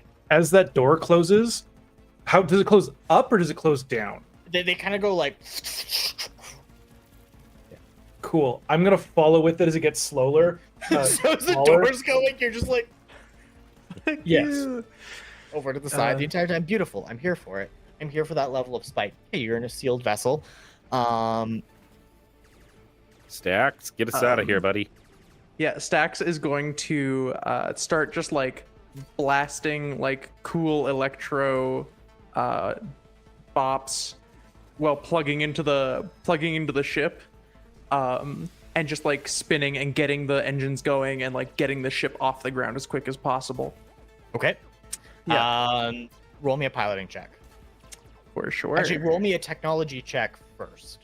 You have to start the ship. 17. 17 will start the ship. So you've got it all powered up and running. It's arriving at you get the little beeps and tweaks and everything as it's going. And then give me a piloting check. Yeah, so as the engines start, Stack starts building towards building like the base up, building towards a drop. And I'm gonna use my inspiration point for advantage on this because I want out. Okay. So it'll be a 17. Okay. So you bring the U-wing up. You got it online. You get the wings. They're like folded forward. You kind of target yourself. There's a big open hole in the way, and you hear like from the background in the ship, you hear maglocks engaged, auto launch system initiated, and the ship kind of swings forward as you get it. You've done this before. You've probably been in this U-wing. Yeah. The Stax pumps the like the cool dubstep beats into the ship speakers so they're filling the hangars. We hit the drop and it goes, we interrupt this program to inform you the Empire has fallen, and then we launch. You get like as you like rocket forward, you can feel like the like it's like a railgun basically off the nose of this ship, and it flings you out into what should have been space. But in all of this commotion, you are very much in atmosphere now. So behind you is the burning wreckage of an Architens class light cruiser, the Stalwart Finch. In front of you, open blue skies. And all of you are inside a U-Wing that has been ostensibly very poorly maintained. Can I get one more piloting check from you, Luna? Yes, absolutely. I would also like to point out that as we're flying off into the distance, the sickest beat drop is happening. It's a 16. Okay. With a 16, you managed to bring the ship under control. It's buffeting bad. A bunch of the systems aren't working the way they're supposed to, but like the wings are locked forward. You know, the wings are supposed to fold back and give you that cool star. They don't. They're locked for forward. Sure. And you take off. You are now free of the Finch. What do you do? My immediate is getting us as far away and looking for a clear landing spot. Okay. Does somebody want to try and find a landing spot for, like, do you guys want to try and find like kind of like a nav map and get yourself, like, if there's a town nearby or something? That seems appropriate, yeah. I have... Never mind. Oh, no, never mind. Anybody have navigation or survival? Yeah, Just survival. whoever's got the highest survival, give me a roll. Go for it, Professor. Scholar. All right. Astrid is -1, of and no I'm sure use you can all see why. while any of this technology stuff is happening. So she's just going to lay a hand on Archer and heal him for 8. I'm not great with this rolling thing. Thanks, tonight. Boo. I think Oberon's rattled. Okay, so He's yeah, not used to running these days. You're not really able to get a good feel for the land. There's no maps of this region. You know, there wasn't a record of this planet other than like the vaguest mention that it is in fact a planet. So yeah, I'll give you that you guys are looking for a landing zone and somewhere to go. But as you know, Stacks, you kind of like bring the U-Wing around. The view you get, as all of you are kind of looking out windows and seeing, is the Finch on fire, trailing as it comes down through the planet's atmosphere. And the nose starts to come up. And for a second, you maybe could think that the captain's able to like recover. But you watch as it just belly flops and trail of destruction through the trees and comes to rest beneath you. The ISD that you had been fighting is suffering far, far worse, as it's not so much gliding forward as it's just falling out of the sky towards the planet. It's breaking up. There's chunks of it coming off. And you watch as it like comes in. There's like a large bay in the distance, and it just slams into it with all of its might. And you watch as the bow snaps off, and the back half of the ship actually drives under the bow. So the ridge actually comes back up over top of it and rips the bridge clean off. And that's the swath of destruction. The skies are filled with smoke from these two warships having met their untimely ends, and you're not sure what became of the crew or the Inquisitor you just fought aboard the Finch. It landed well enough somebody could theoretically have survived that. Was there an individual on top waving a cowboy hat while going as it crashed to the ground? But no, unfortunately, there was not. Ah, well, maybe next time. You start to like arc around, and Astrid, you get that same sense that there's an old force structure relatively nearby, something that's old and ancient and attuned to the Force. Do you want to maybe head in that direction? So I'll saddle up on Stacks and say out loud, there's a pretty good chance that there are either people there or there are no people there. But either way, and it just kind of like moves their little chomper hand slightly Yeah. to the right and like pushes forward. Um, If we take some time and I rest, I might be able to feel a general direction of inhabitants, but I'm tapped, man.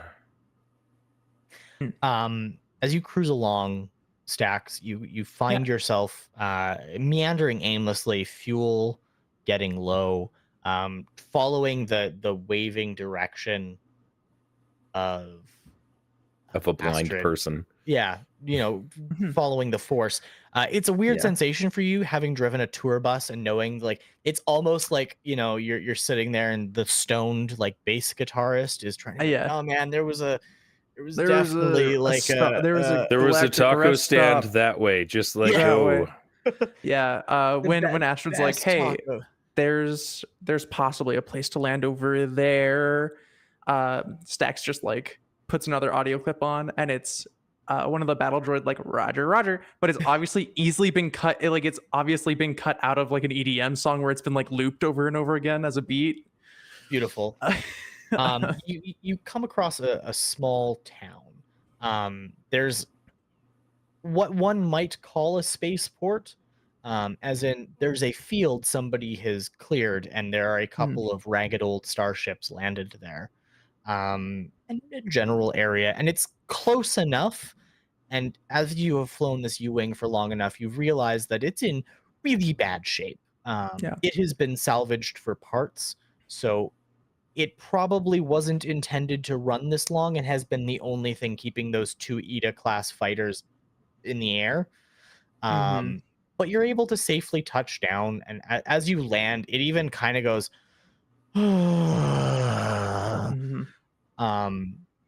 as you power it down. You could probably fly it again, but not very far, and not in the state it's in. But I will also toss on. I'm gonna continue to repair myself a little bit with my remaining hit dice. Yeah, fair enough. You guys find yourselves in a quaint little small town on a backwater planet that nobody could point to on a star map. Did And we that's where we'll end actually it. make it to a town? Yeah, Okay, all right. not where I wanted you to go, but it'll do. It'll do. That'll do, pig. Such as And D&D. that's where we will end tonight's session. I like it. Thank you, David. Heck yes. That was good. I was useless. I'd like to point something out. I am a sorcerer. I don't have hit points. I don't have armor class. I should not be standing up to anybody at any point for any reason. Oh, but that's half the fun. Why were you? Because it's a thing. Because it's funny. Because it's fun. That's Perfect. fair. To our lovely audience that's hung out with us this entire evening, thank you so much for coming and watching us play this. This is our first round of Star Wars 5e. I'm very, very excited. It's a bit weird. It plays a little funky compared to 5e, even though it's mostly 5e. And I'm really excited for the rest of this arc and to see you all back here on Monday. All 53 people that tuned in tonight. That's amazing. Thank you, everyone. 53? 53. Yep. That's fantastic. I'm super excited. And to my lovely players, thank you for being my first, like, not only just DMing in over 6 months, but my first anything tabletop role playing in over 6 months. So thanks for that. It's for good reasons. I like it. We'll bid our audience adieu. Absolutely. Have a good night, everybody.